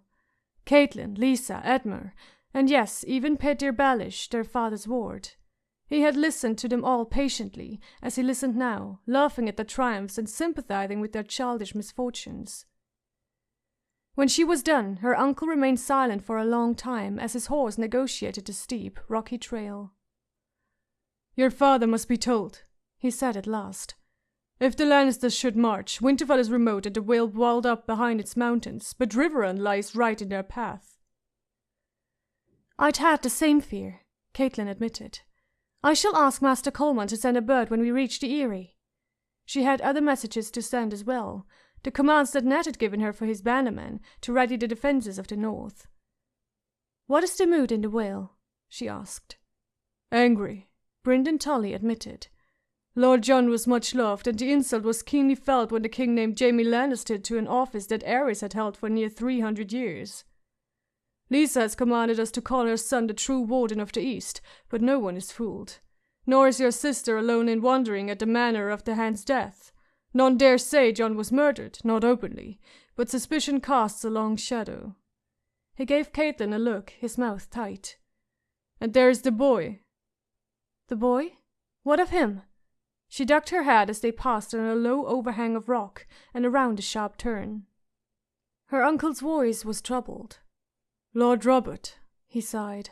6 years old, sickly, and prone to weep if you take his dolls away. Jon Arryn's true-born heir by all the gods, yet there are some who say he's too weak to sit his father's seat. Nestor Royce has been High Steward these past 14 years, while Lord John served in King's Landing, and many whisper that he should rule until the boy comes of age. Others believe that Lisa must marry again, and soon.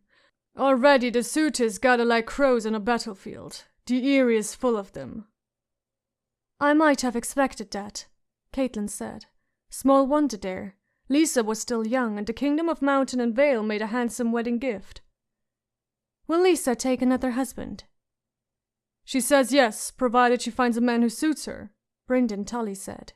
"But she has already rejected Lord Nestor and a dozen other suitable men. She swears that this time she will choose her lord husband." "You of all people can scarce fault her for that." Sir Brynden snorted. "Nor do I, but it seems to me Lisa is only playing at courtship. She enjoys the sport, but I believe your sister intends to rule herself until her boy is old enough to be lord of the Eyrie in truth as well as name." "A woman can rule as wisely as a man," Caitlin said. "The right woman can," her uncle said with a sideways glance. "Make no mistake, Cat, Lisa is not you." He hesitated a moment. "If truth be told, I fear you may not find your sister as helpful as you would like." She was puzzled. "What do you mean?" "The Lisa who came back from King's Landing is not the same girl who went south when her husband was named Hand. Those years were hard for her, you must know. Lord Arryn was a dutiful husband, but their marriage was made from politics, not passion." "As was my own." "They began the same, but your ending has been happier than your sister's. 2 babes still born, twice as many miscarriages, Lord Arryn's death. Caitlin, the gods gave Lisa only the one child, and he's all your sister lives for now, poor boy. Small wonder she fled rather than see him handed over to the Lannisters. Your sister is afraid, child, and the Lannisters are what she fears most. She ran to the Vale, stealing away from the Red Keep like a thief in the night, and all to snatch her son out of the lion's mouth. And now you have brought the lion to her door." "In chains," Caitlin said. A crevasse yawned on her right, falling away into darkness. She reined up her horse and picked her way along step by careful step. "Oh?" Her uncle glanced back to where Tyrion Lannister was making a slow descent behind them. I see an axe on his saddle, a dirk at his belt, and a sellsword that trails after him like a hungry shadow. Where are the chains, sweet one?" Caitlin shifted uneasily in her seat. "The dwarf is here, and not by choice. Chains or no, he's my prisoner. Lisa will want him to answer for his crimes no less than I. It was her own lord husband the Lannisters murdered, and her own letter that first warned us against him." Brynden Blackfish gave her a weary smile. "I hope you're right, child," he sighed, in tones that said she was wrong. The sun was well to the west by the time the slope began to flatten beneath the hoofs of their horses. The road widened and grew straight, and for the first time Caitlin noticed wildflowers and grasses growing. Once they reached the valley floor, the going was faster and they made good time, cantering through verdant greenwoods and sleepy little hamlets, past orchards and golden wheat fields, splashing across a dozen sunlit streams. Her uncle sent a standard bearer ahead of them, a double banner flying from his staff. The moon and falcon of House Erin on high, and below it his own black fish. Farm wagons and merchants' carts and riders from lesser houses moved aside to let them pass. Even so, it was full dark before they reached the stout castle that stood at the foot of the giant's lands. Torches flickered atop its ramparts, and the horned moon danced upon the dark waters of its moat. The drawbridge was up and the portcullis down, but Caitlin saw lights burning in the gatehouse and spilling from the windows of the square towers beyond. "The gates of the moon," her uncle said as the party drew rein. His standard bearer rode to the edge of the moat to hail the man in the gatehouse. "Lord Nestor's seat. He should be expecting us. Look up." Caitlin raised her eyes, up and up and up. At first all she saw was stone and trees, the looming mass of the great mountain shrouded in night, as black as a starless sky. Then she noticed the glow of distant fires well above them, a tower keep built upon the steep side of the mountain, its lights like orange eyes staring down from above. Above that was another, higher and more distant, and still higher a third, no more than a flickering spark in the sky. And finally, up where the falcon soared, a flash of white in the moonlight. Vertigo washed over her as she stared upward at the pale towers, so far above. "The Eyrie," she heard Marillion murmur, awed. The sharp voice of Tyrion Lannister broke in. "The Arryns must not be over fond of company. If you're planning to make us climb that mountain in the dark, I'd rather you kill me here." "We'll spend the night here and make the ascent on the morrow," Brynden told him. "I can scarcely wait," the dwarf replied. "How do we get up there? I've no experience at riding goats." "Mules," Brynden said, smiling. "There are steps carved into the mountain," Caitlin said. Ned had told her about them when he talked of his youth here with Robert Baratheon and Jon Arryn. Her uncle nodded. "It is too dark to see them, but the steps are there. Too steep and narrow for horses, but mules can manage them most of the way. The path is guarded by 3 way-castles, stone and snow and sky. The mules will take us as far up as Sky." Tyrion Lannister glanced up doubtfully. "And beyond that?" Brynden smiled. "Beyond that, the path is too steep even for mules. We ascend on foot the rest of the way. Or perchance you'd prefer to ride a basket. The Eyrie clings to the mountain directly above Sky, and its cellars are 6 great winches with long iron chains to draw supplies up from below. If you prefer, my lord of Lannister, I can arrange for you to ride up with the bread and beer and apples." The dwarf gave a bark of laughter. "Would that I were a pumpkin," he said. "Alas, my lord father would no doubt be most chagrined if his son of Lannister went to his fate like a load of turnips. If you ascend on foot, I fear I must do the same. We Lannisters do have a certain pride." "Pride?" Caitlin snapped. His mocking tone and easy manner made her angry. "Arrogance, some might call it. Arrogance and avarice and lust for power." "My brother is undoubtedly arrogant," Tyrion Lannister replied. "My father is the soul of avarice, and my sweet sister Cersei lusts for power with every waking breath.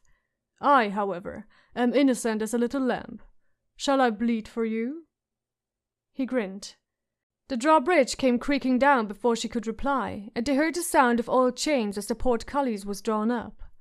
Men-at-arms carried burning brands out to light their way, and her uncle led them across the moat.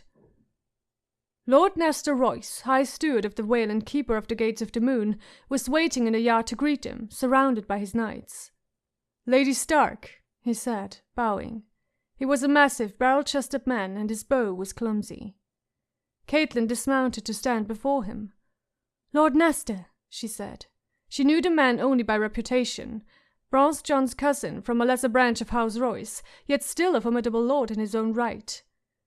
"We have had a long and tiring journey. I would beg the hospitality of your roof tonight, if I might." "My roof is yours, my lady," Lord Nestor returned gruffly. "But your sister, the Lady Lisa, sent down word from the Eyrie. She wishes to see you at once. The rest of your party will be housed here and sent up at first light." Her uncle swung off his horse. "What madness is this?" he said bluntly. Brynden Tully had never been a man to blunt the edge of his words. "A night ascent with the moon not even full? Even Lisa should know that that's an invitation to a broken neck." "The mules know the way, Sir Brynden." A weary girl of 17 or 18 years stepped up beside Lord Nestor. Her dark hair was cropped short and straight around her head, and she wore riding leathers and a light shirt of silvered ringmail. She bowed to Caitlin more gracefully than her lord.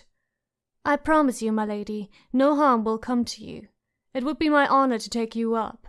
I've made the dark climb 100 times. Michelle says my father must have been a goat." She sounded so cocky that Caitlin had to smile. "Do you have a name, child?" "Mia Stone, if it please you, my lady," the girl said. It did not please her. It was an effort for Caitlin to keep the smile on her face. Stone was a bastard's name in the Vale, as snow was in the north, and flowers in Highgarden. In each of the 7 kingdoms, custom had fashioned a surname for children born with no names of their own. Caitlin had nothing against this girl, but suddenly she could not help but think of Ned's bastard on the wall, and the thought made her angry and guilty both at once. She struggled to find words for a reply. Lord Nestor filled the silence. "Mia's a clever girl, and if she vows she will bring you safely to the Lady Lisa, I believe her. She has not failed me yet."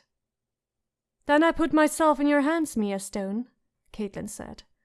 "Lord Nestor, I charge you to keep a close guard on my prisoner." "And I charge you to bring the prisoner a cup of wine and a nicely crisped capon before he dies of hunger," Lannister said. "A girl would be pleasant as well, but I suppose that's too much to ask of you." The sellsword Bronn laughed aloud. Lord Nestor ignored the banter. "As you say, my lady, so it will be done." Only then did he look at the dwarf. "See our Lord of Lannister to a tower cell, and bring him meat and mead." Caitlin took her leave of her uncle and the others as Tyrion Lannister was led off, then followed the bastard girl through the castle. 2 mules were waiting in the upper bailey, saddled and ready. Mia helped her mount one while a guardsman in a sky-blue cloak opened the narrow postern gate.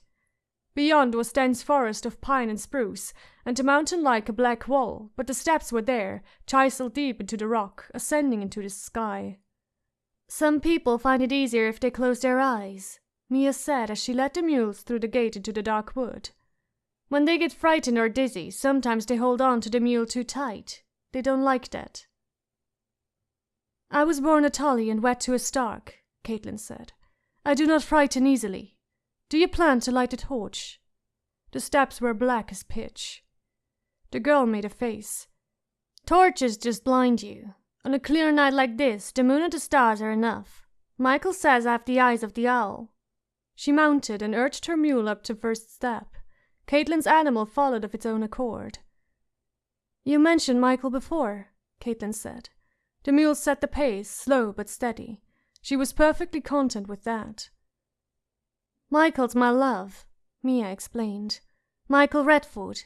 He's squire to Sir Lyn Corbray. We're to wed as soon as he becomes a knight, next year or the year after." She sounded so like Sansa, so happy and innocent with her dreams. Caitlin smiled, but the smile was tinged with sadness. The Redfords were an old name in the Vale, she knew, with the blood of the first man in their veins. His love she might be, but no Redford would ever wed a bastard. His family would arrange a more suitable match for him, to a Corbray or a Waynwood or a Royce, or perhaps a daughter of some greater house outside the Vale. If Michael Redford laid with this girl at all, it would be on the wrong side of the sheet. The ascent was easier than Caitlin had dared hope. The trees pressed close, leaning over the path to make a rustling green roof that shut out even the moon, so it seemed as though they were moving up a long black tunnel. But the mules were sure-footed and tireless, and Mia Stone did indeed seem blessed with night eyes. They plodded upward, winding their way back and forth across the face of the mountain as the steps twisted and turned. A thick layer of fallen needles carpeted the path, so the shoes of their mules made only the softest sound on the rock. The quiet soothed her, and the gentle walking motion set Caitlin to swaying in her saddle. Before long she was fighting sleep. Perhaps she did doze for a moment, for suddenly a massive iron-bound gate was looming before them. "Stone," Mia announced cheerily, dismounting. Iron spikes were set along the tops of formidable stone walls, and 2 fat round towers overtopped the keep. The gate swung open at Mia's shout. Inside, the portly knight who commanded the Way Castle greeted Mia by name, and offered them skewers of charred meat and onions still hot from the spit. Caitlin had not realized how hungry she was. She ate standing in the yard as stable hands moved their saddles to fresh mules. The hot juices ran down her chin and dripped onto her cloak, but she was too famished to care. Then it was up onto a new mule and out again into the starlight. The second part of the ascent seemed more treacherous to Caitlin. The trail was steeper, the steps more worn, and here and there littered with pebbles and broken stone. Mia had to dismount a half-dozen times to move fallen rocks from their path. "You don't want your mule to break a leg up here," she said. Caitlin was forced to agree. She could feel the altitude more now. The trees were sparser up here, and the wind blew more vigorously, sharp gusts that tugged at her clothing and pushed her hair into her eyes. From time to time the steps doubled back on themselves, and she could see stone below them, and the gaze of the moon farther down, its torches no brighter than candles. Snow was smaller than stone, a single fortified tower and a timber keep and stable hidden behind a low wall of unmortared rock. Yet it nestled against the giant's lance in such a way as to command the entire stone stair above the Lower Way Castle. An enemy intent on the Eyrie would have to fight his way from stone step by step, while rocks and arrows rained down from snow above. The commander, an anxious young knight with a pock-marked face, offered bread and cheese and the chance to warm themselves before his fire, but Mia declined. "We ought to keep going, my lady," she said, "if it please you." Caitlin nodded. Again they were given fresh mules. Hers was White. Mia smiled when she saw him. "Whitey's a good one, my lady. Sure of foot, even on ice, but you need to be careful. He'll kick if he doesn't like you." The white mule seemed to like Caitlin. There was no kicking, thank the gods. There was no ice either, and she was grateful for that as well. "My mother says that hundreds of years ago, this was where the snow began," Mia told her. "It was always white above here, and the ice never melted." She shrugged. "I can't remember ever seeing snow this far down the mountain, but maybe it was the way once, in the olden times." So young, Caitlin thought, trying to remember if she had ever been like that. The girl had lived half her life in summer, and that was all she knew. "Winter is coming, child," she wanted to tell her. The words were on her lips. She almost said them. Perhaps she was becoming a Stark at last. Above snow, the wind was a living thing, howling around them like a wolf in the waste, then falling off to nothing as if to lure them into complacency. The stars seemed brighter up here, so close that she could almost touch them, and the horned moon was huge in the clear black sky. As they climbed, Caitlin found it was better to look up than down. The steps were cracked and broken from centuries of freeze and thaw and tread of countless mules, and even in the dark the heights put her heart in her throat. When they came to a high saddle between 2 spires of rock, Mia dismounted. "It's best to lead the mules over," she said. "The wind can be a little scary here, my lady." Caitlin climbed stiffly from the shadows and looked at the path ahead. 20 feet long and close to 3 feet wide, but with a precipitous drop to either side. She could hear the wind shrieking. Mia stepped lightly out, her mule following as calmly as if they were crossing a bailey. It was her turn. Yet no sooner had she taken her first step than fear caught Caitlin in its jaws. She could feel the emptiness, the vast black gulfs of air that yawned around her. She stopped, trembling, afraid to move. The wind screamed at her and wrenched at her cloak, trying to pull her over the edge. Caitlin edged her foot backward, the most timid of steps, but the mule was behind her and she could not retreat. "I'm going to die here," she thought. She could feel cold sweat trickling down her back. "Lady Stark!" Mia called across the gulf. The girl sounded 1,000 leagues away. "Are you well?" Caitlin Tully Stark swallowed what remained of her pride. I cannot do this, child," she called out. "Yes, you can," the bastard girl said. "I know you can. Look how wide the path is." "I don't want to look." The world seemed to be spinning around her, mountain and sky and mules, whirling like a child's top. Caitlin closed her eyes to steady her ragged breathing. "I'll come back for you," Mia said. "Don't move, my lady." Moving was about the last thing Caitlin was about to do. She listened to the skirling of the wind and the scuffing sound of leather on stone. Then Mia was there, taking her gently by the arm. "Keep your eyes closed if you like. Let go of the rope now. Whitey will take care of himself." "Very good, my lady. I'll lead you over. It's easy. You'll see. Give me a step now. That's it. Move your foot. Just slide it forward. See? Now another. Easy. You could run across. Another one. Go on. Yes." And so, foot by foot, step by step, the bastard girl led Caitlin across, blind and trembling, while the white mule followed placidly behind them. The way castle called Skye was no more than a high crescent-shaped wall of unmortared stone raised against the side of the mountain, but even the topless towers of Valyria could not have looked more beautiful to Caitlin Stark. Here at last the snow crown began. Skye's weathered stones were rimed with frost, and long spears of ice hung from the slopes above. Dawn was breaking in the east as Mia Stone hallooed for the guards, and the gates opened before them.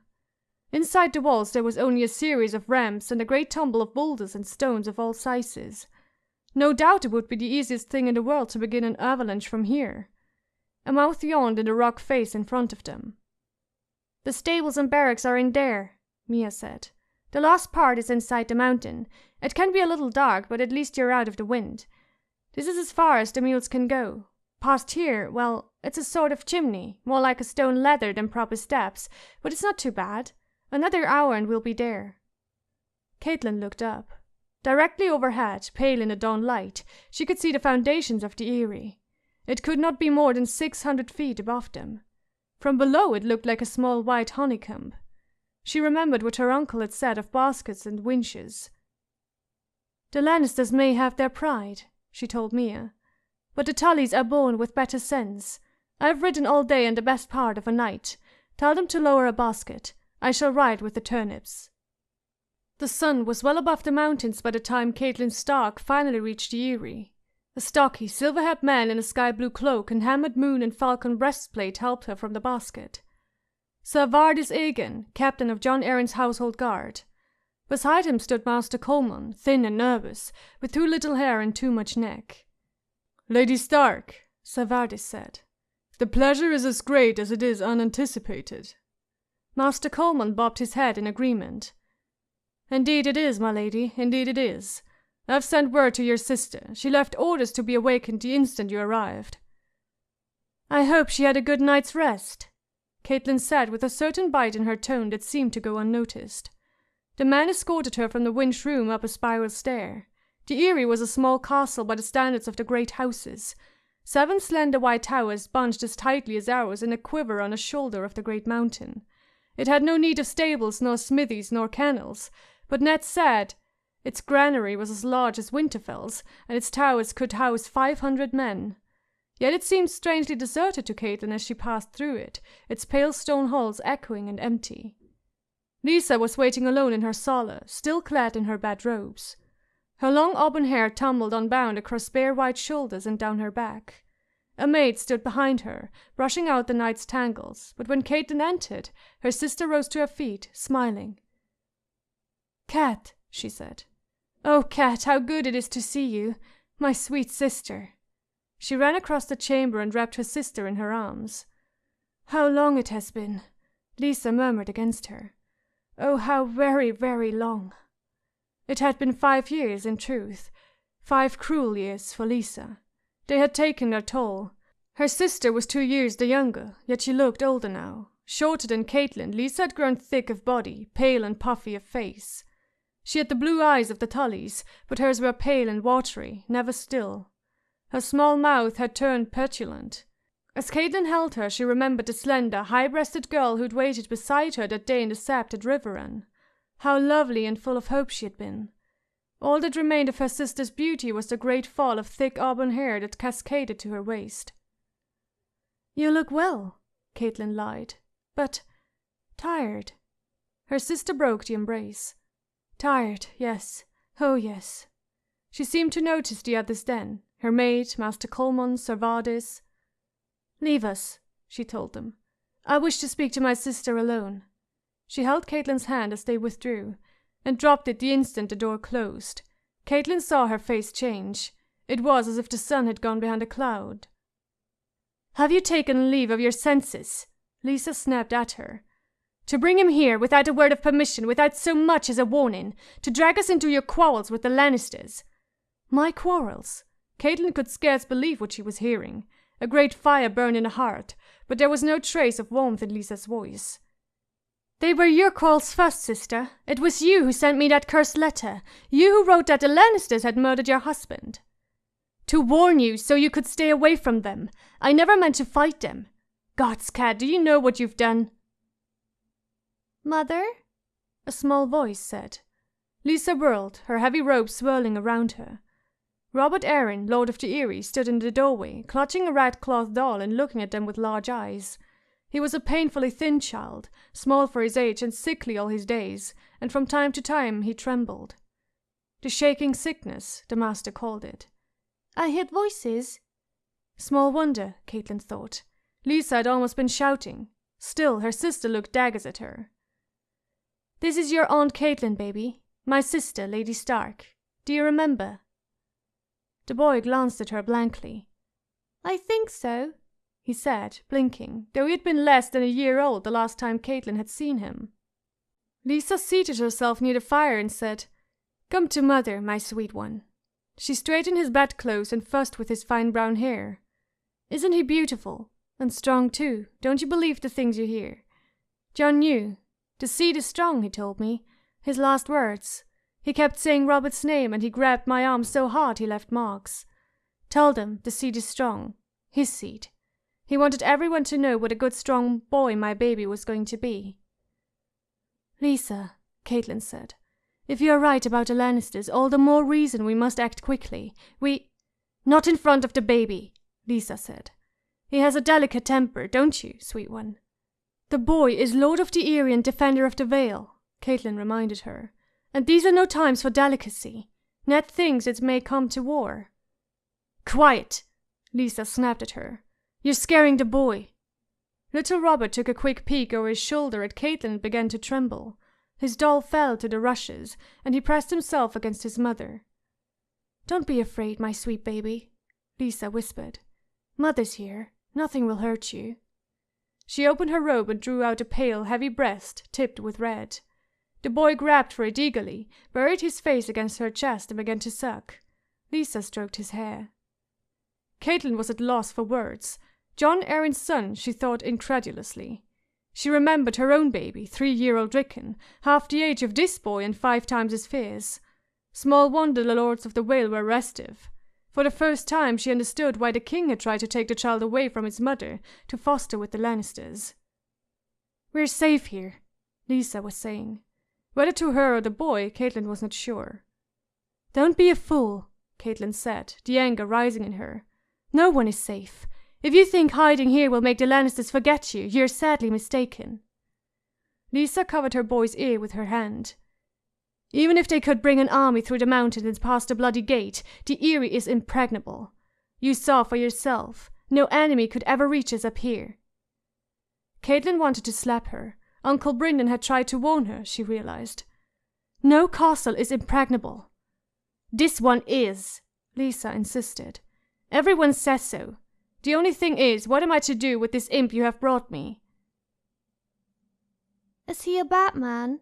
the Lord of the Eyrie asked, his mother's breast popping from his mouth, the nipple wet and red.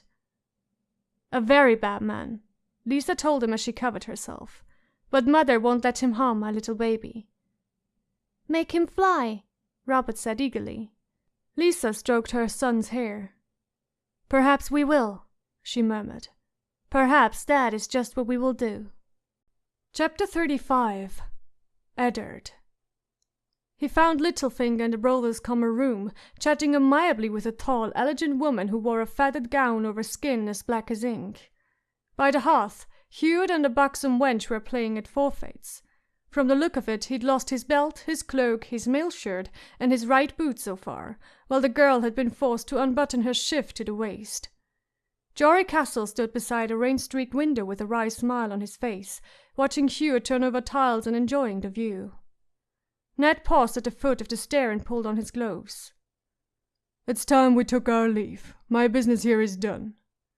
Hewitt lurched to his feet, hurriedly gathering up his things. "As you will, my lord," Jory said. "I'll help Will bring round the horses." He strode to the door. Littlefinger took his time saying his farewells. He kissed the black woman's hand, whispered some joke that made her laugh aloud, and sauntered over to Ned.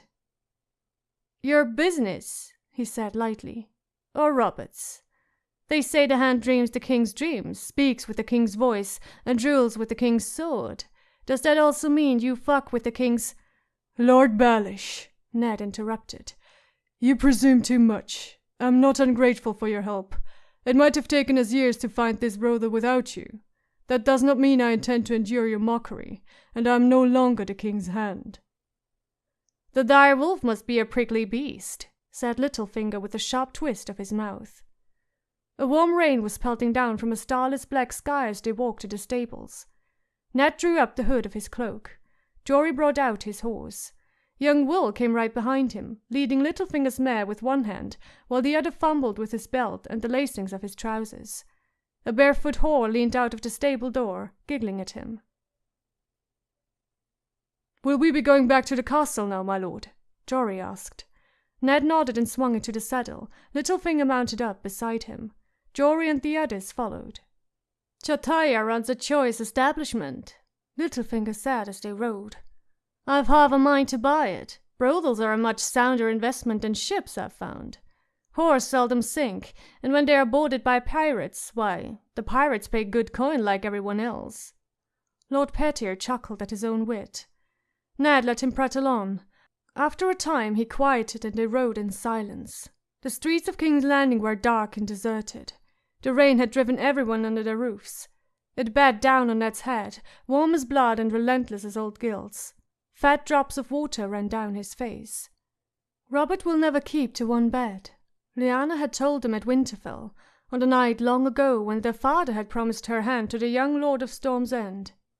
"I hear he has gotten a child on some girl in the Vale." Ned had held the baby in his arms. He could scarcely deny her, nor would he lie to his sister, but he had assured her that what Robert did before the betrothal was of no matter, that he was a good man and true who would love her with all his heart. Lyanna had only smiled. "Love is sweet, dearest Ned, but it cannot change a man's nature." The girl had been so young, Ned had not dared to ask her age. No doubt she'd been a virgin. The better brothers could always find a virgin, if the purse was fat enough. She had light red hair and a powdering of freckles across the bridge of her nose, and when she slipped free abreast to give her nipple to the baby, he saw that her bosom was freckled as well. "I named her Bara," she said as the child nursed. "She looks so like him, does she not, my lord? She has his nose and his hair." "She does." Eddard Stark had touched the baby's fine dark hair. It flowed through his fingers like black silk. Robert's firstborn had had the same fine hair, he seemed to recall. "Tell him that when you see him, my lord, as it please you. Tell him how beautiful she is." "I will," Ned had promised her. That was his curse. Robert would swear undying love and forget them before he even fall, but Ned Stark kept his vows. He thought of the promises he'd made Lyanna as she lay dying, and the prince he'd paid to keep them. "And tell him I've not been with no one else. I swear it, my lord, by the old gods and you. Chataya said I could have half a year for the baby, and for hoping he'd come back. So you'll tell him I'm waiting, won't you? I don't want no jewels or nothing, just him. He was always good to me, truly." "Good to you," Ned thought hollowly. "I will tell him, child, and I promise you, Bara shall not go wanting." She had smiled then, a smile so tremulous and sweet that it cut the heart out of him. Riding through the rainy night, Ned saw Jon Snow's face in front of him, so like a younger version of his own. If the gods frowned so on bastards, he thought dully, why did they fill men with such lusts?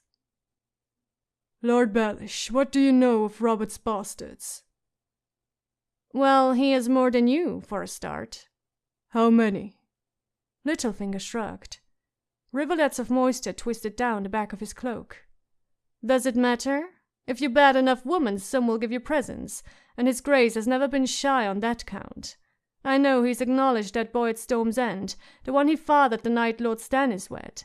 He could hardly do otherwise.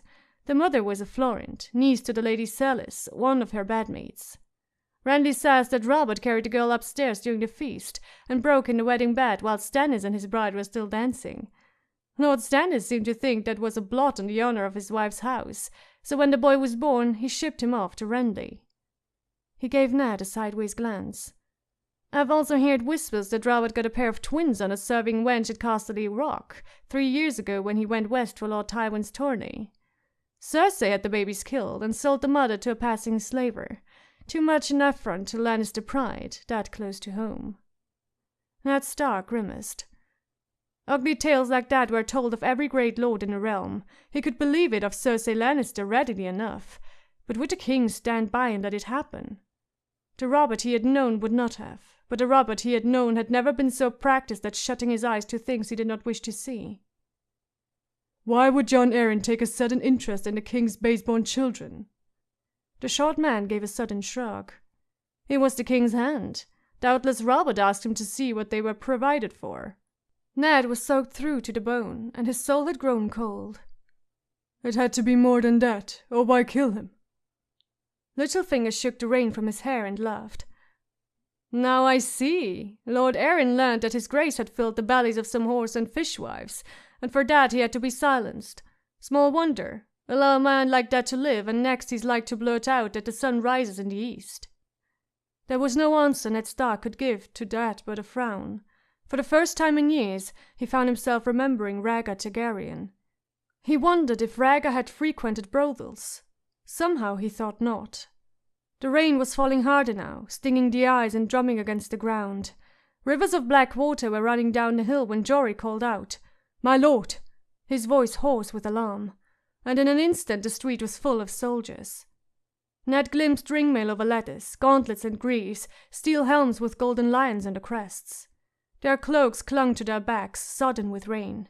He had no time to count, but there were 10 at least, a line of them, on foot, blocking the street with long swords and iron-tipped spears.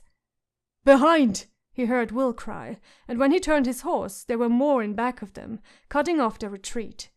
Jory's sword came singing from its scabbard. "Make way or die!" "The wolves are howling," their leader said. Ned could see rain running down his face. "Such a small pack, though."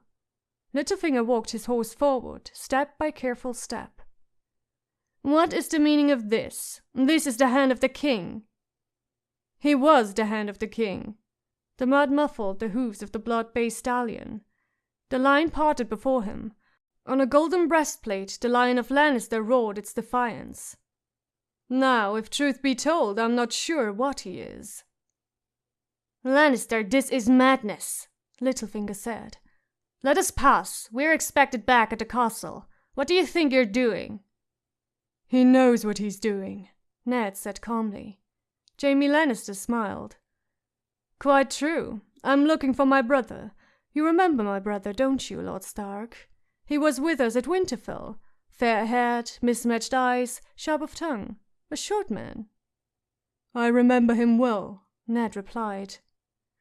"It would seem he has met some trouble on the road. My lord father is quite vexed. You would not perchance have any notion of who might have wished my brother ill, would you?" "Your brother has been taken at my command to answer for his crimes," Ned Stark said. Littlefinger groaned in dismay. "My lords," Sir Jaime ripped his longsword from its sheath and urged his stallion forward. "Show me your steel, Lord Eddard. I'll butcher you like Aerys if I must, but I'd sooner you died with a blade in your hand." He gave Littlefinger a cool, contemptuous glance. "Lord Baelish, I'd leave here in some haste if I did not care to get bloodstains on my costly clothing." Littlefinger did not need to be urged. "I will bring the city watch," he promised Ned. The Lannister line parted to let him through, and closed behind him. Littlefinger put his heels to his mare and vanished around a corner. Ned's men had drawn their swords, but they were 3 against 20. Eyes watched from nearby windows and doors, but no one was about to intervene. His party was mounted, the Lannisters on foot save for Jaime himself. A charge might win them free, but it seemed to Eddard Stark that they had a surer, safer tactic. "Kill me," he warned the Kingslayer. "and Catelyn will most certainly slay Tyrion." Jaime Lannister poked at Ned's chest with the gilded sword that had sipped the blood of the last of the Dragon Kings. Would she, the noble Catelyn Tully of Riverrun, murder a hostage? I think not. He sighed. But I'm not willing to chance my brother's life on a woman's honor. Jaime slid the golden sword into its sheath. So as